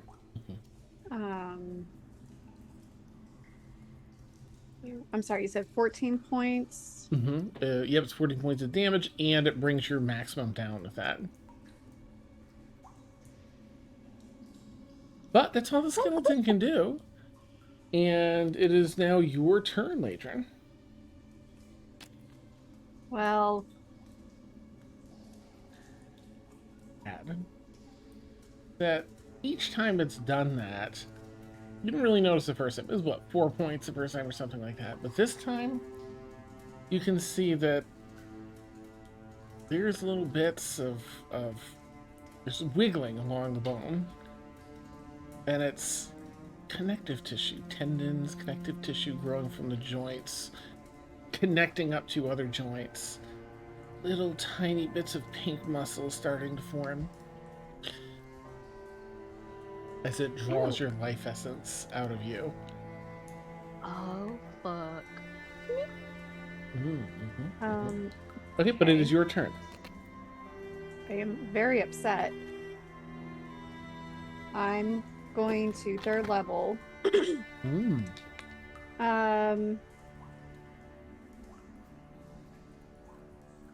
Check my radius. Oh, that's a cylinder. Oh, that's 40. Okay. I'm gonna do a moonbeam on. Since it's okay, 5 foot. Where is my stuff? Okay. It's like I've never played before. Okay, 5 foot radius.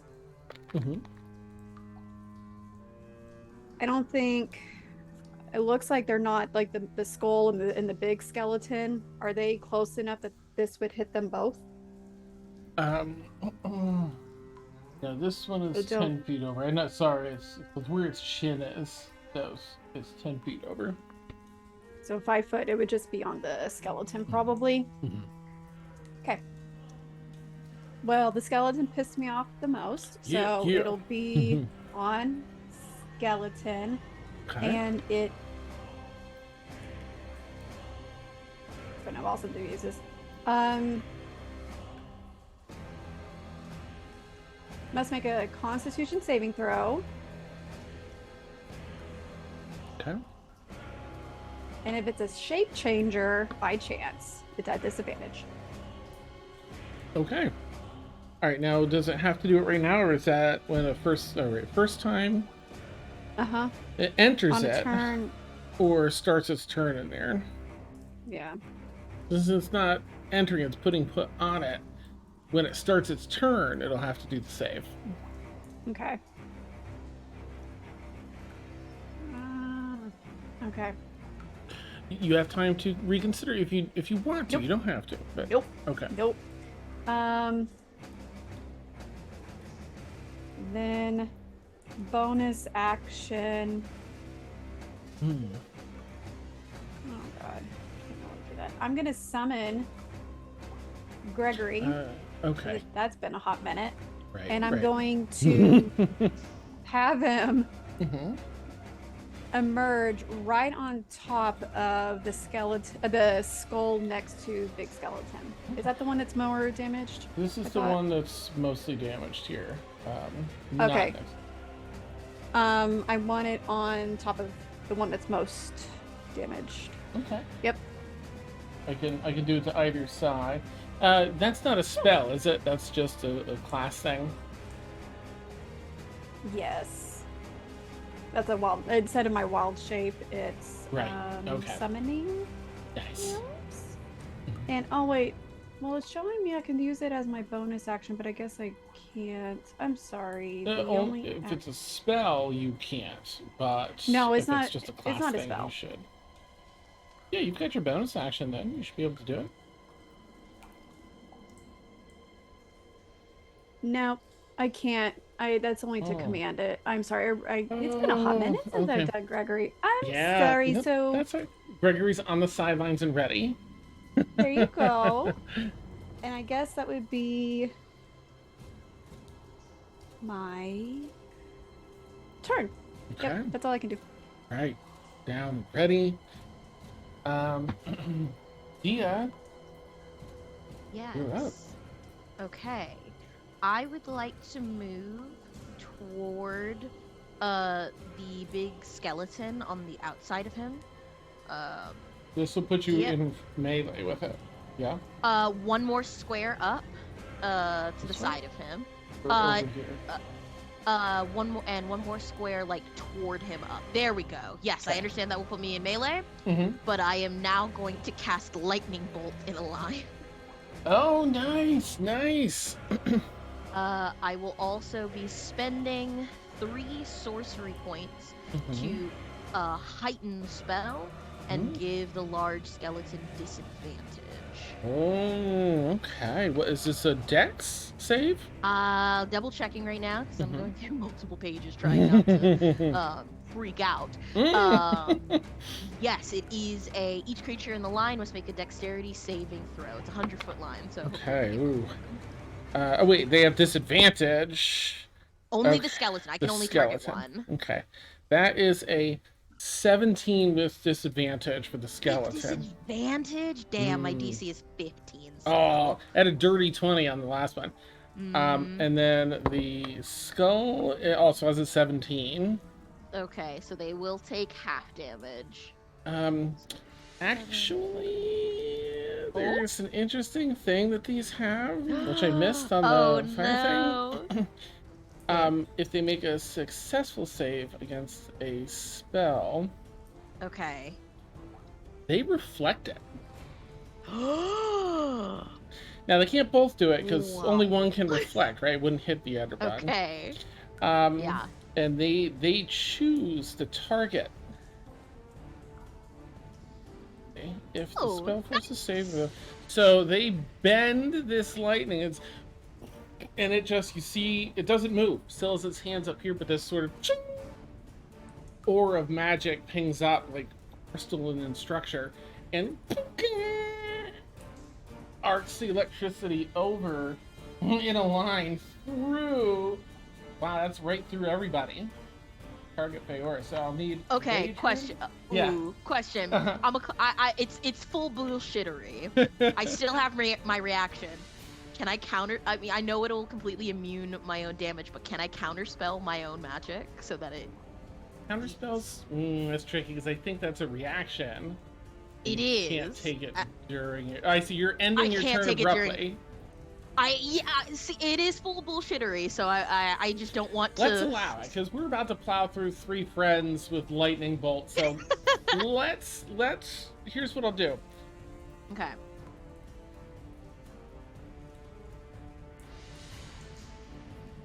Yeah, I don't know, right? Because then.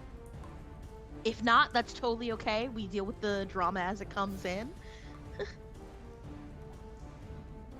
Let me have everyone do their rolls, and we'll see what Okay. we can do to mitigate with a counter spell versus No cancellation. problem.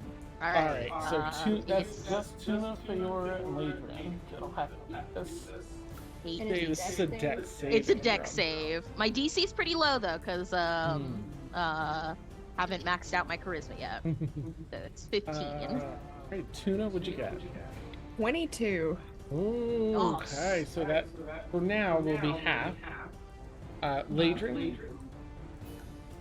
Oh no. And I know. I'm Okay. I'm having a day. That'd be cool. You're big. I rolled a You're like- natural 1. A 1? Yeah, so it's a 9. Oh no. Okay. Let me know what the damage would be in total, Dia, for that. Okay. Let me count it out. Roll low. Thanks. Thanks. So let's see, that's 12, 15, 16, 17, 18, 19, 20, 21, 22, 23, 24, 25, 26, 17, 18, 19, 30. I'm down. Lightning Well, damage. hold on, it's not necessarily gonna hit yet. So Yeah. Dia, Oh, I was like, I'm I can't have 30 in total. My goodness, for those that would tune it would be just 15. Elemental Adept, when you cast elemental spells, is very nice. All right, so sorry. here's this is the first time I've ever seen that option on an enemy, this reflection. I was so excited, but I never would have expected this. So here's what we'll do. Mower one down either. I feel that we're gonna say no to the counter spell just because it is a little, No little problem. extra wonky. However, I will let you make an Arcana check, and we Okay. will deduct your Arcana check from the damage dealt. Okay. It'll be half of what you roll will be deducted for Kuna. Understood. Okay. As soon as you described what these things were, I knew this was coming and that this would come to bite us in the ass. We're spectators, man. Oh, what did we get there? Well, 5. 5.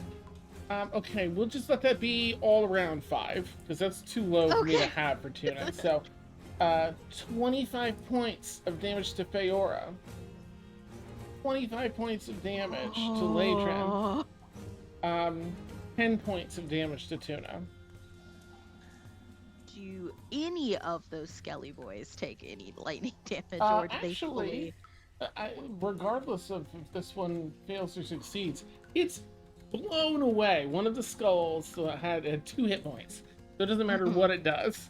Absolutely decimated as this beam of lightning across the map here, but you basically your contract pulled back like no, and cease the spell. Is anybody down? Nope. Good. Not yet. Good. Thank effing goodness. All right, skull number 1 is out of rotation because they're dead. Them.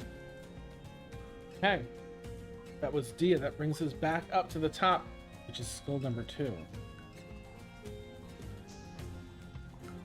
They are going to try and capitalize. They're going to do...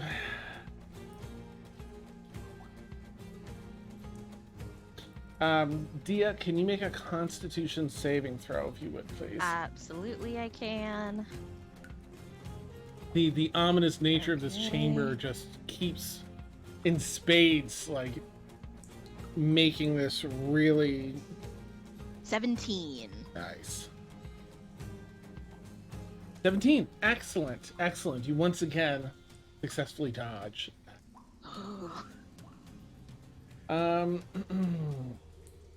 other one here. Tuna. Okay, Tuna, can you make a wisdom saving throw? It is a 13. Let's see, meter beat. So a 13 succeeds. Okay.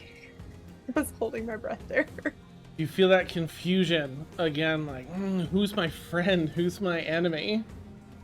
And push through. Thank goodness! Alright, that brings us to Feora, and Tuna, you're on deck. Alright. Well, I'm gonna use a bonus action to crack down on my tube and take the health potion I have stored in there. Oh, nice.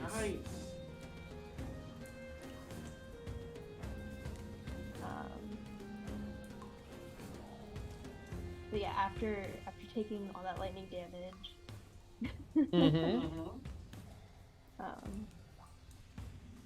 kind of bite down on it, and it cracks open. Alright.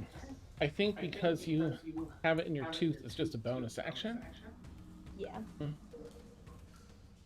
it's 2d4. Let me roll that. Alright. That's done. And then I'd like to move to flank the other little skull, matching with Tuna. Absolutely. Get around the other side to flank it. And that sets the stage for sneak attack, right? Yeah. Okay. Remember to attack with advantage because you're flanking. Okay, well, let me do that first, because if it fails, there's no point. Mm-hmm. Gorgeous. Alright, 27. Yeah, that hits. Alright, and then sneak attack, I can deal an extra 3d6, right? Yep. Along with my regular. Absolutely. You want me to know, you want to roll the regular first and then add the 3d6? Because that's, yes, force damage maybe? I forget, something that didn't seem fitting, but it is. Let me know what the standard damage is first. Well, I'm gonna re-roll that, actually, because that was a 1. Nice. And it's a 1 again, so 6. Okay. And then, Whatever, it was worth a shot. yeah, absolutely. I go and roll your sneak attack. It's gonna be a 9. Nice. And then I can actually do Whales from the Grave. Hey. I'm assuming this isn't like needing bonus actions, right? It's No, just- Whales from the Grave is Okay. just a thing you can do X number of times. Hmm? Cool, thank you. Oh. So I can target second creature that I can see within 30 feet, so that would be the big skeleton. Nice. That's gonna be 2d6 necrotic.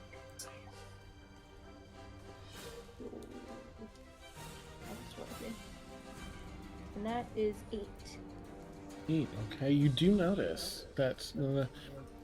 First, tell me what that looks like, the whales in the grave, because you know you can flavor that a number of ways. I'm curious.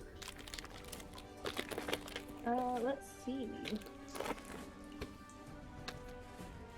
I guess it doesn't say anything. I like whenever I was reading it, I like to imagine like ghostly hands coming up and like grabbing at them. Nice. Clawing at the creatures, beautiful. You cast out the hands grab and it does damage. However, it doesn't feel quite as much damage as you were anticipating. That necrotic damage. I figured it wouldn't. But It still did damage, yeah. yeah, as long as it did some damage, Mhm. I won't consider it a waste. Definitely. All right, it's Feora. Tuna, you're up. What do you want to do? Tuna is going to kind of hold their prayer beads in their hand, and I am going to try to turn undead. Nice. So I don't really have a lot else that I can do to buff us at this point. So, yeah, I'm gonna turn undead. Okay. Let's see. Is that a saving throw for them?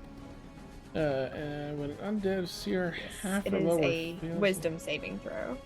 Okay, nice. Hopefully they're not very wise. Do you have the destroy undead thing at 5th level? I do. Okay. If it is 1/2 CR or lower, it's destroyed. So I doubt we'll deal with that. Yeah. All right, and it's a wisdom. Let me go check our. This affects them both, right? Yes. Anything within 30 feet of me that is undead. Oh, undead. Okay. I'm assuming because you said it was like skeletal kind of thing. They're both undead. Maybe. Well, the skull thing appears unaffected. However, the skeleton. That's a 16. Yeah. Okay. Does that see? Oh my gosh. Yeah, it's DC 15. Oh, you're kidding! Oh. Yep. That's gone. Cool. And then I'm going to lay my hand on Ladrin and cast Sanctuary. Okay. Because the wording... Okay, before I do that, I want to ask you. Mm-hmm. The wording on Sanctuary says an attack, if they are targeted by an attack or a harmful spell. Okay. Would you consider any sort of beams or anything an attack/harmful spell? It's an attack for sure. Okay, Yeah. cool. Mm-hmm. Cool. Good to know. So yeah, they have to choose a new target, which isn't great, but it's gonna keep Ladrin alive until she can get healed next turn, or on my turn, or her turn, or whatever. Nice. So it's fine. Nice. Doing what I can. I'm trying to get these things away from us, and it's not going well. So It's fine. It's understandable. Cool. Okay. All right. Anything else for Tuna? No, that's my turn. Well, where am I? I don't want Faete to lose her flanking, but I will. Yeah, because they don't do anything that I would need to impose disadvantage. So I'll just stay where I'm at. Okay. Sorry, there's a lot going on. No problem at all. Okay. Oops, where are we? So Tuna and then the skeleton. So sorry. Excuse me. Bless you. It needs to make a Constitution saving throw. Right. Thank you very Get much. on. Con save. What's our con here for this? I would have forgotten. Oh no, that's a 22. Hell. Yeah, it rolled a 19. It's got a. Well, that was Does rude it still of have it, damage but- though? Oh, hell yeah. Is it a shape changer? To ask. So. Because it's at disadvantage. Oh, right. Okay, thank you. That is a 17? Ah, mine's a 16. Listen. What's going on with the dice tonight? So this is honestly, it's a little more balanced. It's just one of those nights where your dice are like, how about we just, okay. You know. Dice want to tell a story today. Yeah. Yes. But They'll it be on still our side. takes. Oh, What good. is it? Radiant. It's radiant damage. Okay. Half as much, honest. Okay, so half of. Let's see.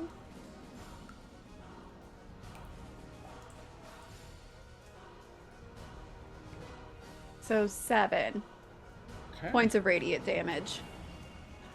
You notice that it seems to take more damage than you were expecting. Uh-huh. Okay. I chose it. All right. Hey, anything else for the hatred? No, that's the skeleton's turn, right? Oh yeah. Or is it my thanks. turn? It is the skeleton's turn. Yes. Thank you. All right. I will take my turn now if you want. Sorry. Yeah. All right. It's looking around, and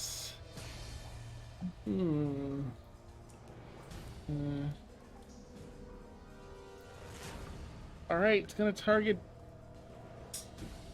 You see that there is it's taking damage from that, of course. The muscle and connective tissue is growing, seems to continue to some degree, and there are sparks like someone struck a stone in its eye socket. Black flame with little white tips starts erupting from its eyes. It is going to It targets Dia. Dia, can you please make a Constitution saving? Okay, okay. That's. I'm not gonna say shit because I might jinx my dice. Here we go. Okay. 19, 21, 22. You feel. Oh, wait, is this a half on?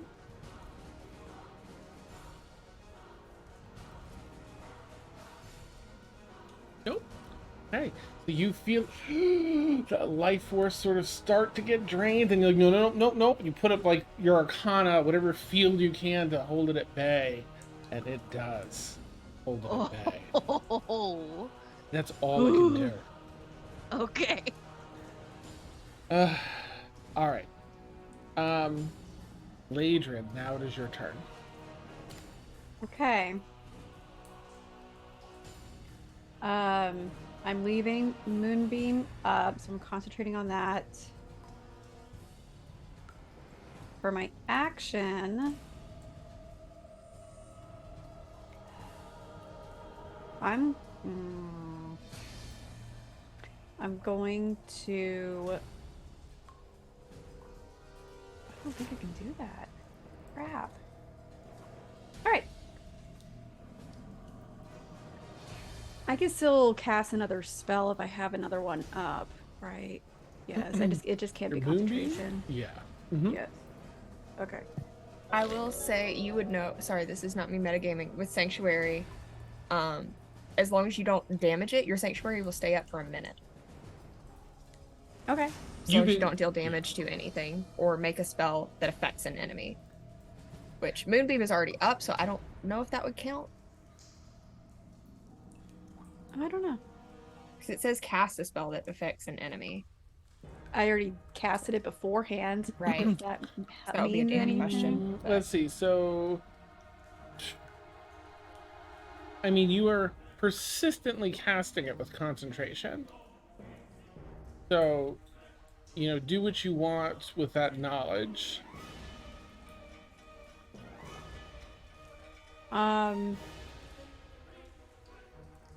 This one's not gonna do as much either.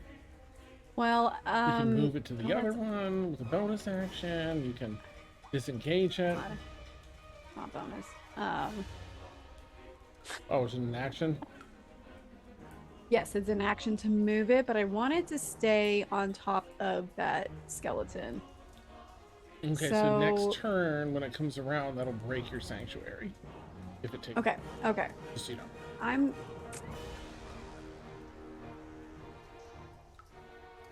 going to. I should probably heal myself first. I think that's what I'm gonna do for my turn because I am almost dead.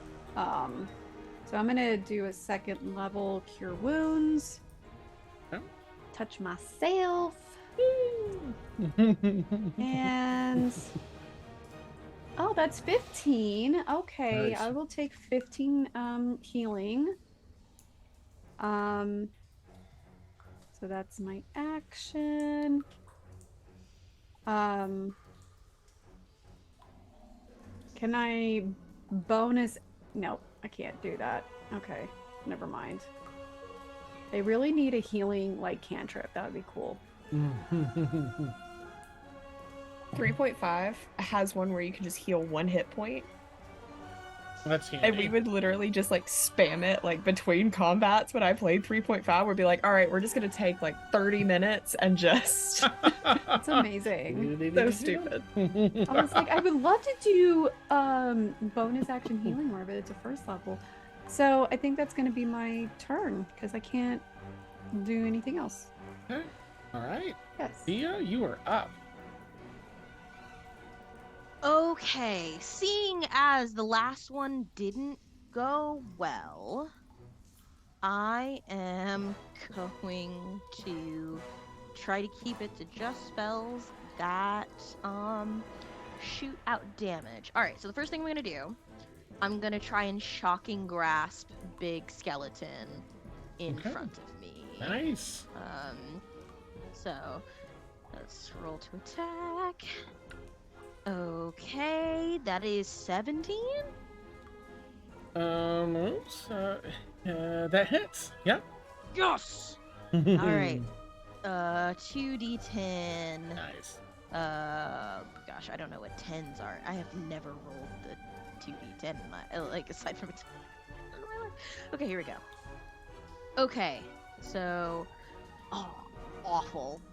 4 lightning damage. Oh.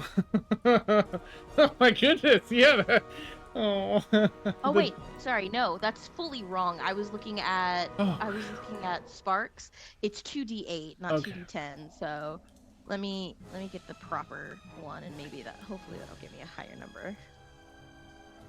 It does. It's 9. Okay. All right, which means they can now not take any reactions. Oh. So I'm going to keep moving myself like toward like the rocks, the rock that's up above it. Yeah, there we go. Yeah, I'll take my full movement since I'm gonna be trying to be shooting range spells, and then my bonus action, I am going to expend a first level spell slot to get 2. Wait, let me make sure that's the correct number of sorcery. Yes, to get 2 sorcery points back. Nice. Okay. And that is my turn. Oh, nice. All right. Brings us to the top of the round. Let's see. All right. Scully here, definitely trying to go after Tia. Yep, go ahead and make another con save if you would, Tia.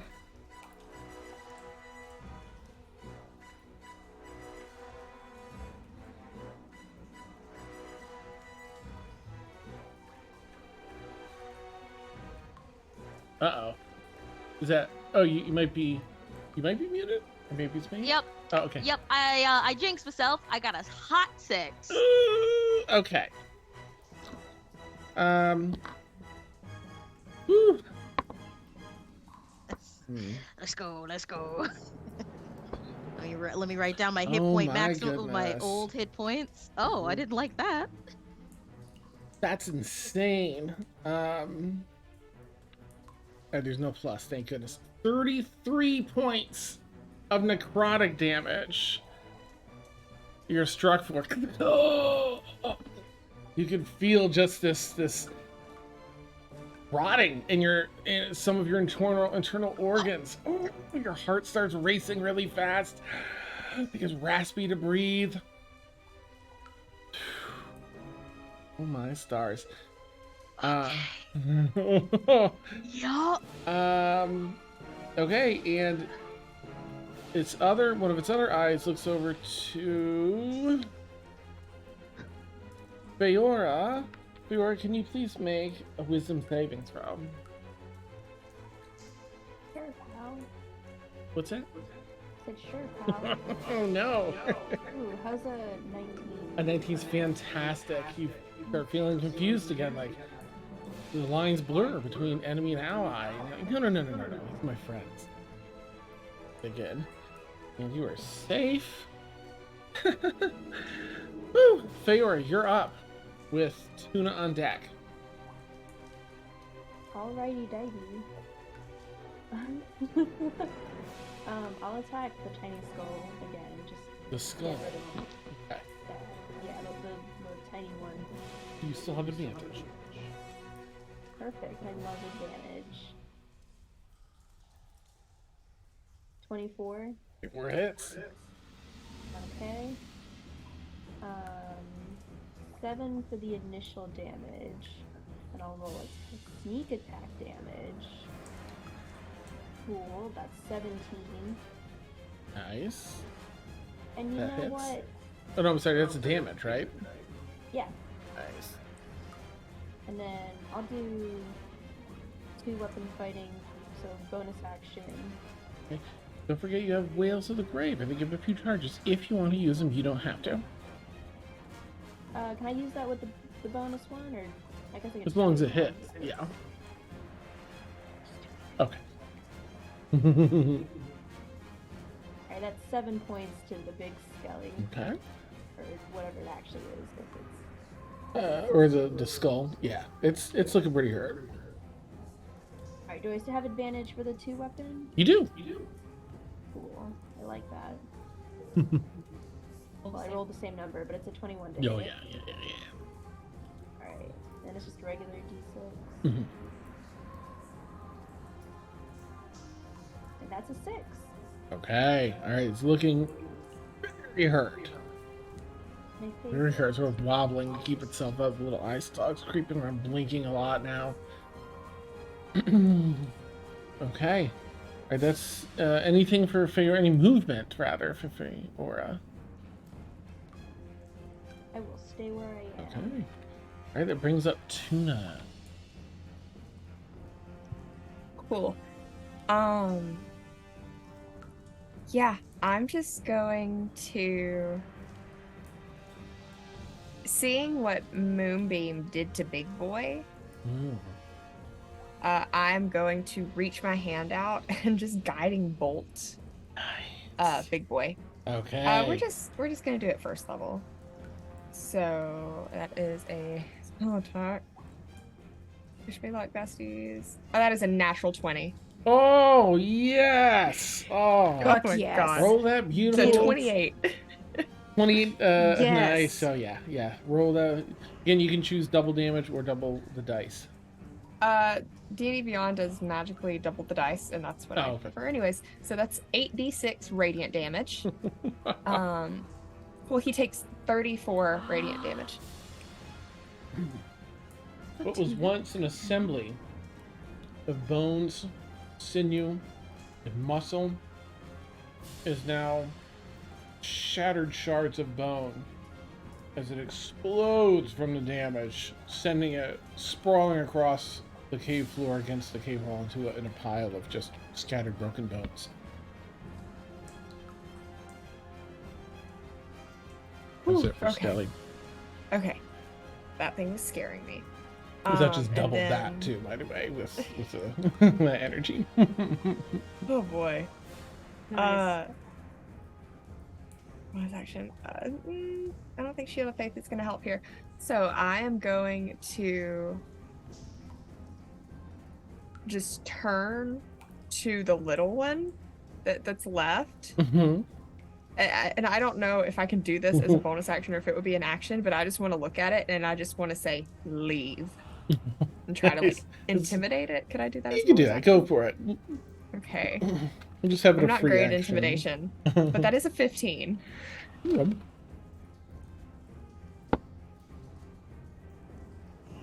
Okay. So It's tough to read, but let's see what it does. okay. Okay. Goes out of the rotation. Any movement for Tuna? I want to get between it and Dia. Oh, okay. I know that'll make Feora lose her flanking, but this thing's almost dead, so. Okay. Nice. All right. Well, that brings up Ladrin with Dia on deck. Ladrin, what do you want to do? How hurt is this looking again? Pretty hurt. Looking pretty close. Okay. Well, I don't want to just move it and then move my moonbeam and it just sit there. So sorry. No, I'm so glad it's gone. I'm going. Well, no, for the hell of it, we're just gonna. So, nope. If I can use my action to move it, can I bonus action a healing word? No, not if you casting. if you use a cantrip, I mean, if you use a bonus action spell, whatever level bonus action spell, you got to choose that if you're going to use a bonus action first. Then an action can only be cantrip. Of course, action you're just moving it though, right? You're not casting Yeah, the spell. yeah, that's what I'm You're just asking. moving it, so that'd be fine. Yeah. Okay, that's what I was wanting to clarify. Okay, so yeah, the actions. I'm just gonna move the moonbeam over to Scully. Okay. So now it's just on top of Scully. Mm-hmm. And then bonus action. Healing word. Second level to Dia. Right? Yes. Okay. Okay. Healing word. Boop. Let's see. 9 points of healing. Okay, Dia, 9 points of healing. Nice. Appreciated. All right. Any movement for Latrin? I don't. No, I'm gonna stay put. Okay. Actually, I'm sorry. Since it's the moonbeam's on top because it's 5 foot radius, Mhm. so I'm gonna move behind without leaving its area. I'm gonna just go behind it to give flanking Okay. vibes. All right. Yep. Neat. Well, I'll have you here so you're flanking with Bayora. Yep, perfect. Okay. Dia, you're up. Okie dokie. I'm going to hurl a you call it Scorching Ray, but we're using lightning damage for it. I'm gonna Yes. use my second level Okie doke. spell slot. And let's do those 3 d20s at it. Okay. Here we go.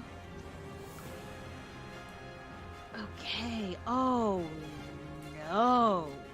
All terrible. The only one I think will hit is maybe the 7 for 14 total. 14 just hits. Okay, yeah, then the other 2 aren't gonna hit because I rolled a 2. Okay. Alright, so that's 2d6. Yes, Scorching Rays 2d6. Okay, that using Elemental Adept. So that's 5 lightning damage. Ooh, okay. It is looking on death's door as you arc it with electricity. The first one striking, second one missing. Zing, redirects because you missed. Ching, it grabs your lightning and sends it at another person for the other 2 that missed. Oh, it does it even Ding, even if a spell misses. Mm. Oh no. So it was let me just see how this works. So they get to choose now. The attack roll is re-rolled against the chosen creature. Okay, so it's gonna send one back at you, Dia. Okay. And it's gonna send the other one at it's probably most worried about Tuna right now, just obliterated the skeleton. So the other one will be at Tuna. So go ahead and re-roll the spell attack damage. The Okay. first one for you, and see if it hits you. Alright.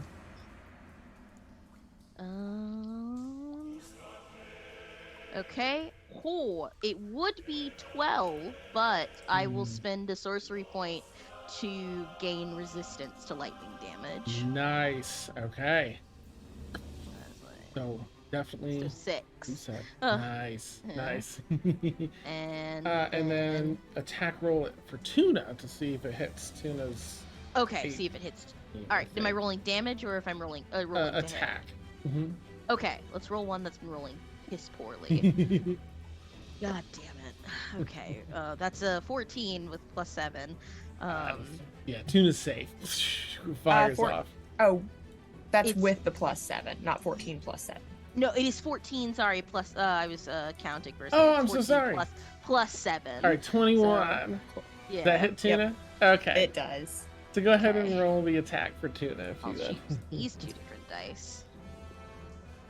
Ah, 9. That's fine.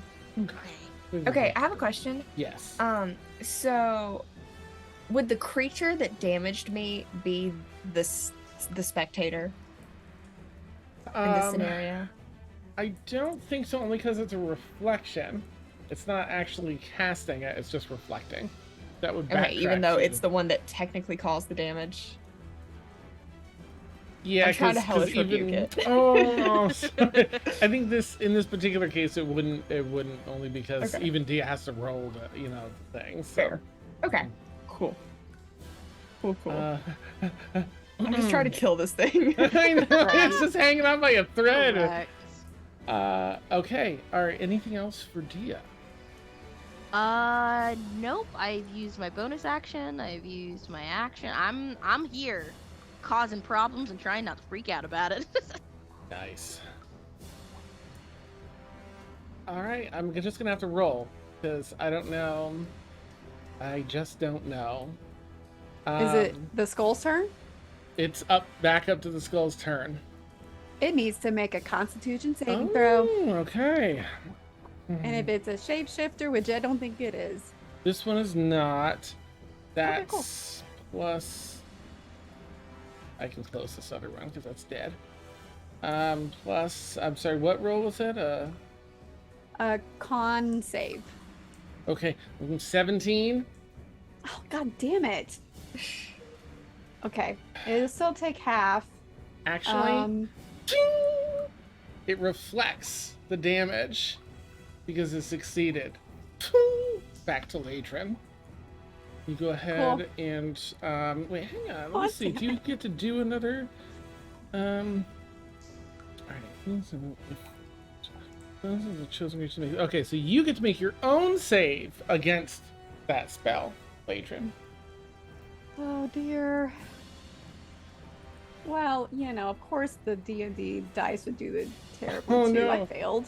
No. I failed, so... Alright, go ahead and roll max damage for Moonbeam. Okay, well, I am down. It was nice knowing y'all. Okay. Alright, so you all witness as this moonbeam gets moved over and takes effect, and you see this bright moonlight shining on top of it, and it starts to smoke on the top of the skull before it reflects the moonbeam, 90-degree angle, striking Ladrin. Smoke and such coming off of Ladrin's skin and everything, and then as she collapses to the ground, a smoking, figure on the ground. Moonbeam just dissipates. All the moonbeam dissipates. Okay. Yep. The skull. I'm definitely gonna have to roll because I'm gonna have to roll between Tuna and Dia. I think. No offense, Faora, but Tuna took out the Skelly real hard, and Dia's been lighting these up. So I think. I'm over here slinging magic. Yeah. I know, I'm so sad that I'm not being targeted for food. Okay, that is Dia. That's Dia. Dia, can you make a Okay. Constitution? I'm sorry. Let me just. All right. Yep. Yeah. My con save. wheelhouse. Come on, let's go. Okay, that is 19. Oh, thank God. Once again, that same ray of necrotic energy fires over, and you have enough time with the distance there. You're like, no, I can't, and you dodge nimbly out of the way. So it strikes some stone behind you. This is out. I can't believe this thing was too stupid to run. It rolled super high because I really like that. I'm like, okay, it should really just get out of here. But it rolled a 19 plus whatever it had, and I was like, all right, it's gonna be dumb about it. Obstinate. I'm gonna go ahead and tell you, I literally only told it to run because I knew we would all get attacks of opportunity on it as it ran, and we would just kill it quicker. That'd be That's amazing. fair. Tuna's not smart, but they're very wise. Yes, love it. Okay, the last thing, the other stalk comes around. Once again, this one to Faora. Faora, can you please make a wisdom saving throw?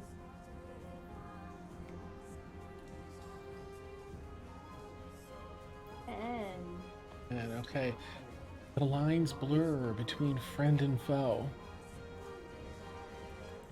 Let me see who you're next to. Tuna. Okay. However, I don't think anything happens this turn. You can't use any reactions till the end of your next turn. And when your turn comes up, You're going to be attacking. Let's see, within range is well, either anyone, I guess. We'll have to roll. Okay.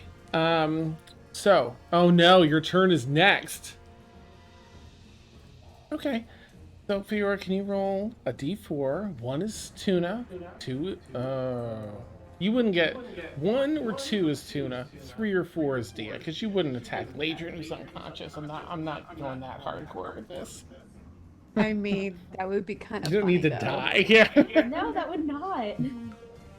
I mean, we got diamonds. I'm not worried about it. You are the you got the diamond.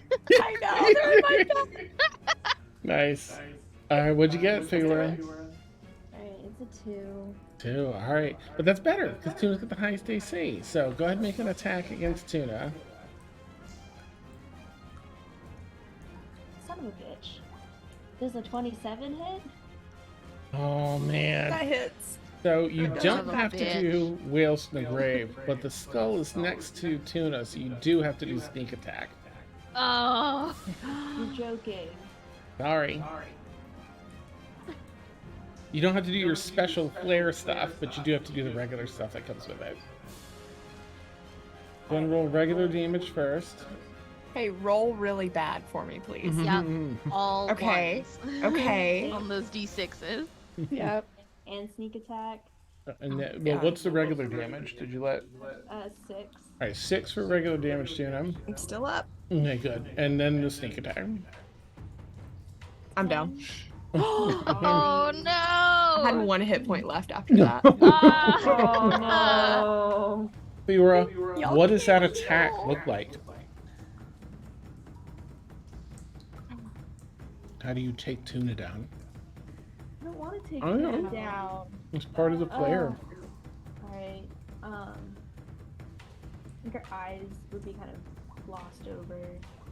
Confused look on her face and kind of looking from Tuna to the skull before landing on Tuna. And then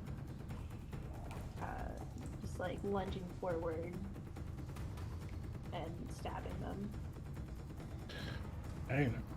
Yeah, you get the first stab into the shoulder blade kind of takes you, a little off guard too. You weren't expecting Fiora to attack, let alone, boom. So, you get shot, but what you didn't even feel until seconds later was the second blade that was in your gut, the sneak attack. And, it hurts, it burns, and it stings, and then it doesn't as everything. You collapse. Just okay. This thing is so close to death, so we're gonna rally. That's what we're gonna do. Yup. Tuna, can you make a death saving throw? Yep. Oh boy. That is a 3. It's not a 1 though, so that's not a good. one. Yes. Okay. 1 failure for Tuna so far. Ladrin, please make a death saving throw. This is not the Oh, night for me to be shit! doing this.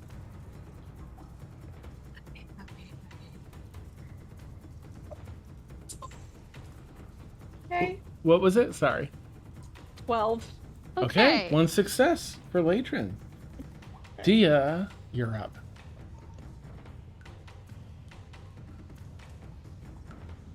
I'm so nervous to sling spells at this thing, but it's all I got because there's no way for me to be able to stabilize y'all because wisdom is my dump stat. So I'ma do what I do. I'm gonna cast Scorching Ray at 3rd level to Okay. try and just annihilate this thing. We'll take it 1 attack at a time to see how it goes. So all go, but problem. this. Okay. Okay. 25. Absolutely hits. Go and roll damage on that one if you don't mind. Okay, no problem. Okay, that is 8 lightning damage. Okay. How do you want to destroy this, Dia? Amazing. After seeing this thing, like, I don't even just seeing it absorb through its crystals, slinging my lightning Mm, at my mm, friends, and then mm. watching Feora being unable to control themselves as they have to stab Tuna. I think I'm just like, that's enough. And Nice. fucking Azula from the Fire Nation style, dragging lightning out of the air before just projectiling it forward. Yes. Amazing. Yeah, it hits like with the first ray, like all the others have been, but and it's like doing some damage, but it's persistent. And you just force all this extra lightning damage, fills the sockets, fills the mouth, and just explodes the skull into little shards everywhere. You are all out of combat. Okay. Okay, and I'm going to, with the 6-second rule in mind, I'll give you all a quick, let me know what you want to do. Yeah, I have a healing potion, so I'm gonna go over to Tuna and try to feed them. 15, 15. Okay, you can go right here. Force feed them. Actually, I'm sorry. You can move over there, but we're not out Right, of combat, right. but technically, right? Yeah. So, Understood. That's okay. let's see. In that Note to case, self: take quicken spell as my next meta magic. Yeah. Nice. All right. So, Feora, it's going to come around to you next. What do you want to do? But I'm no longer confused. You are no right? longer confused. You're free of all that. You see Tuna nearby, who you would attack, and Ladrin over here. Ladrin's smoldering, and Tuna's just bleeding from the gut. I was down in my hands, my bloody weapons in hand, and like immediately drop them.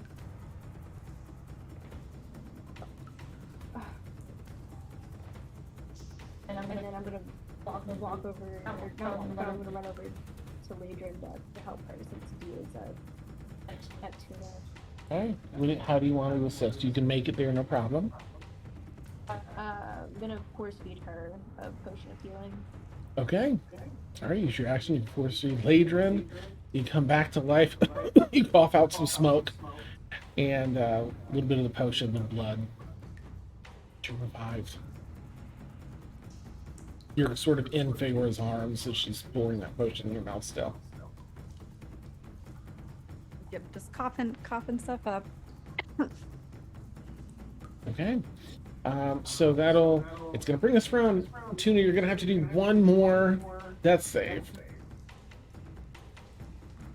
Just don't get a 1. Please and thank you. Don't say that. I'm sorry. I'm sorry. There. The 13. Yes. 13, the success. Yes, okay. Whoo, Dia. What do you want to do? All right. Force feed Tuna healing. Okay. Doing the same thing. You wake up. Oh, the pain is back. The pain is back in your stomach, and it's warm. But also, you as you open up your eyes, Dia's there. She's got you in her arms, and she's holding that empty healing potion. I'll just look up and I'll say, well, I guess it was your turn to save me. And I'll kind of like clutch my side, Mm-hmm. trying to stop the bleeding. Okay. And I'll in that case I'll jump back over to Feora and Ladrin in case I want to give you an opportunity to roleplay too if you have anything that you want to do with all of this. Oops. That way.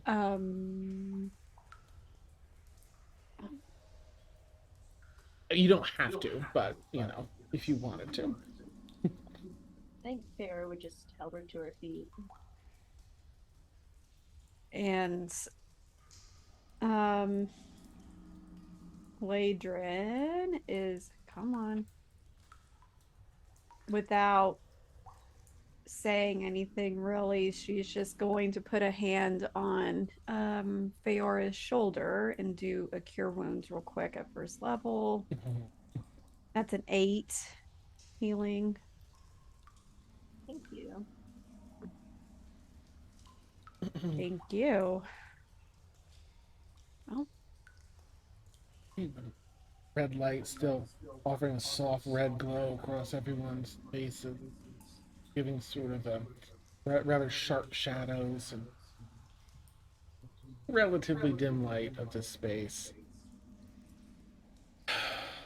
You've defeated the creatures in the darkness here. Um, you have each other. Everyone's alive. Thank goodness some wounds need to be treated before you continue. A close call. Very close call for sure. But together, you've triumphed once again. I think with that, as you pick each other up, prepare to continue, end tonight's session. cool. Ooh. And we'll end it at level 7. Yay! Yeah. Oh my god. Do my max HP, does that get resolved, or do I have to do You're gonna stuff for have that? to. You're just gonna need a long night's rest. You'll recover that one too. Cool. Cool. So you'll find out. You'll probably get a good night's rest next session and get that back. But just so you don't have to worry about it for the week, because that's scary. It's wild because like the DC's 13, like across the board for everything. It's like, you know, meant to be low, like, ooh, it's dangerous, but it's low. And the ACs are kind of low. Guys, I get access to 4th level spells. Yes. That means I do Amazing. too. Hype. Yes. Y'all Heck earned yeah. it. This was a Max tough on battle. that 6. I get Guardian of Fate. Oh, that Hell sounds good. yes. Oh man, well, thank you viewers for hanging out with us tonight. Rather intense battle as per usual, but despite some pretty close calls there, a couple people going down, pretty low health all around it looked like, and a kind of a difficult battle with those reflection skills that these skulls have. Well, players, characters, you did amazing.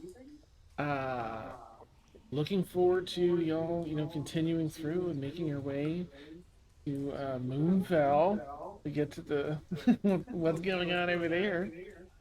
So thank you so much. Thank you, viewers, for hanging out with us. If you're new and you had fun, consider giving us a follow so you can be alerted when we go live with stuff. Lots of D&D. Okay. Otherwise, I think we'll wrap up there. I hope you all have a lovely night, and we'll catch you all soon. Take care, everybody. Bye. Bye.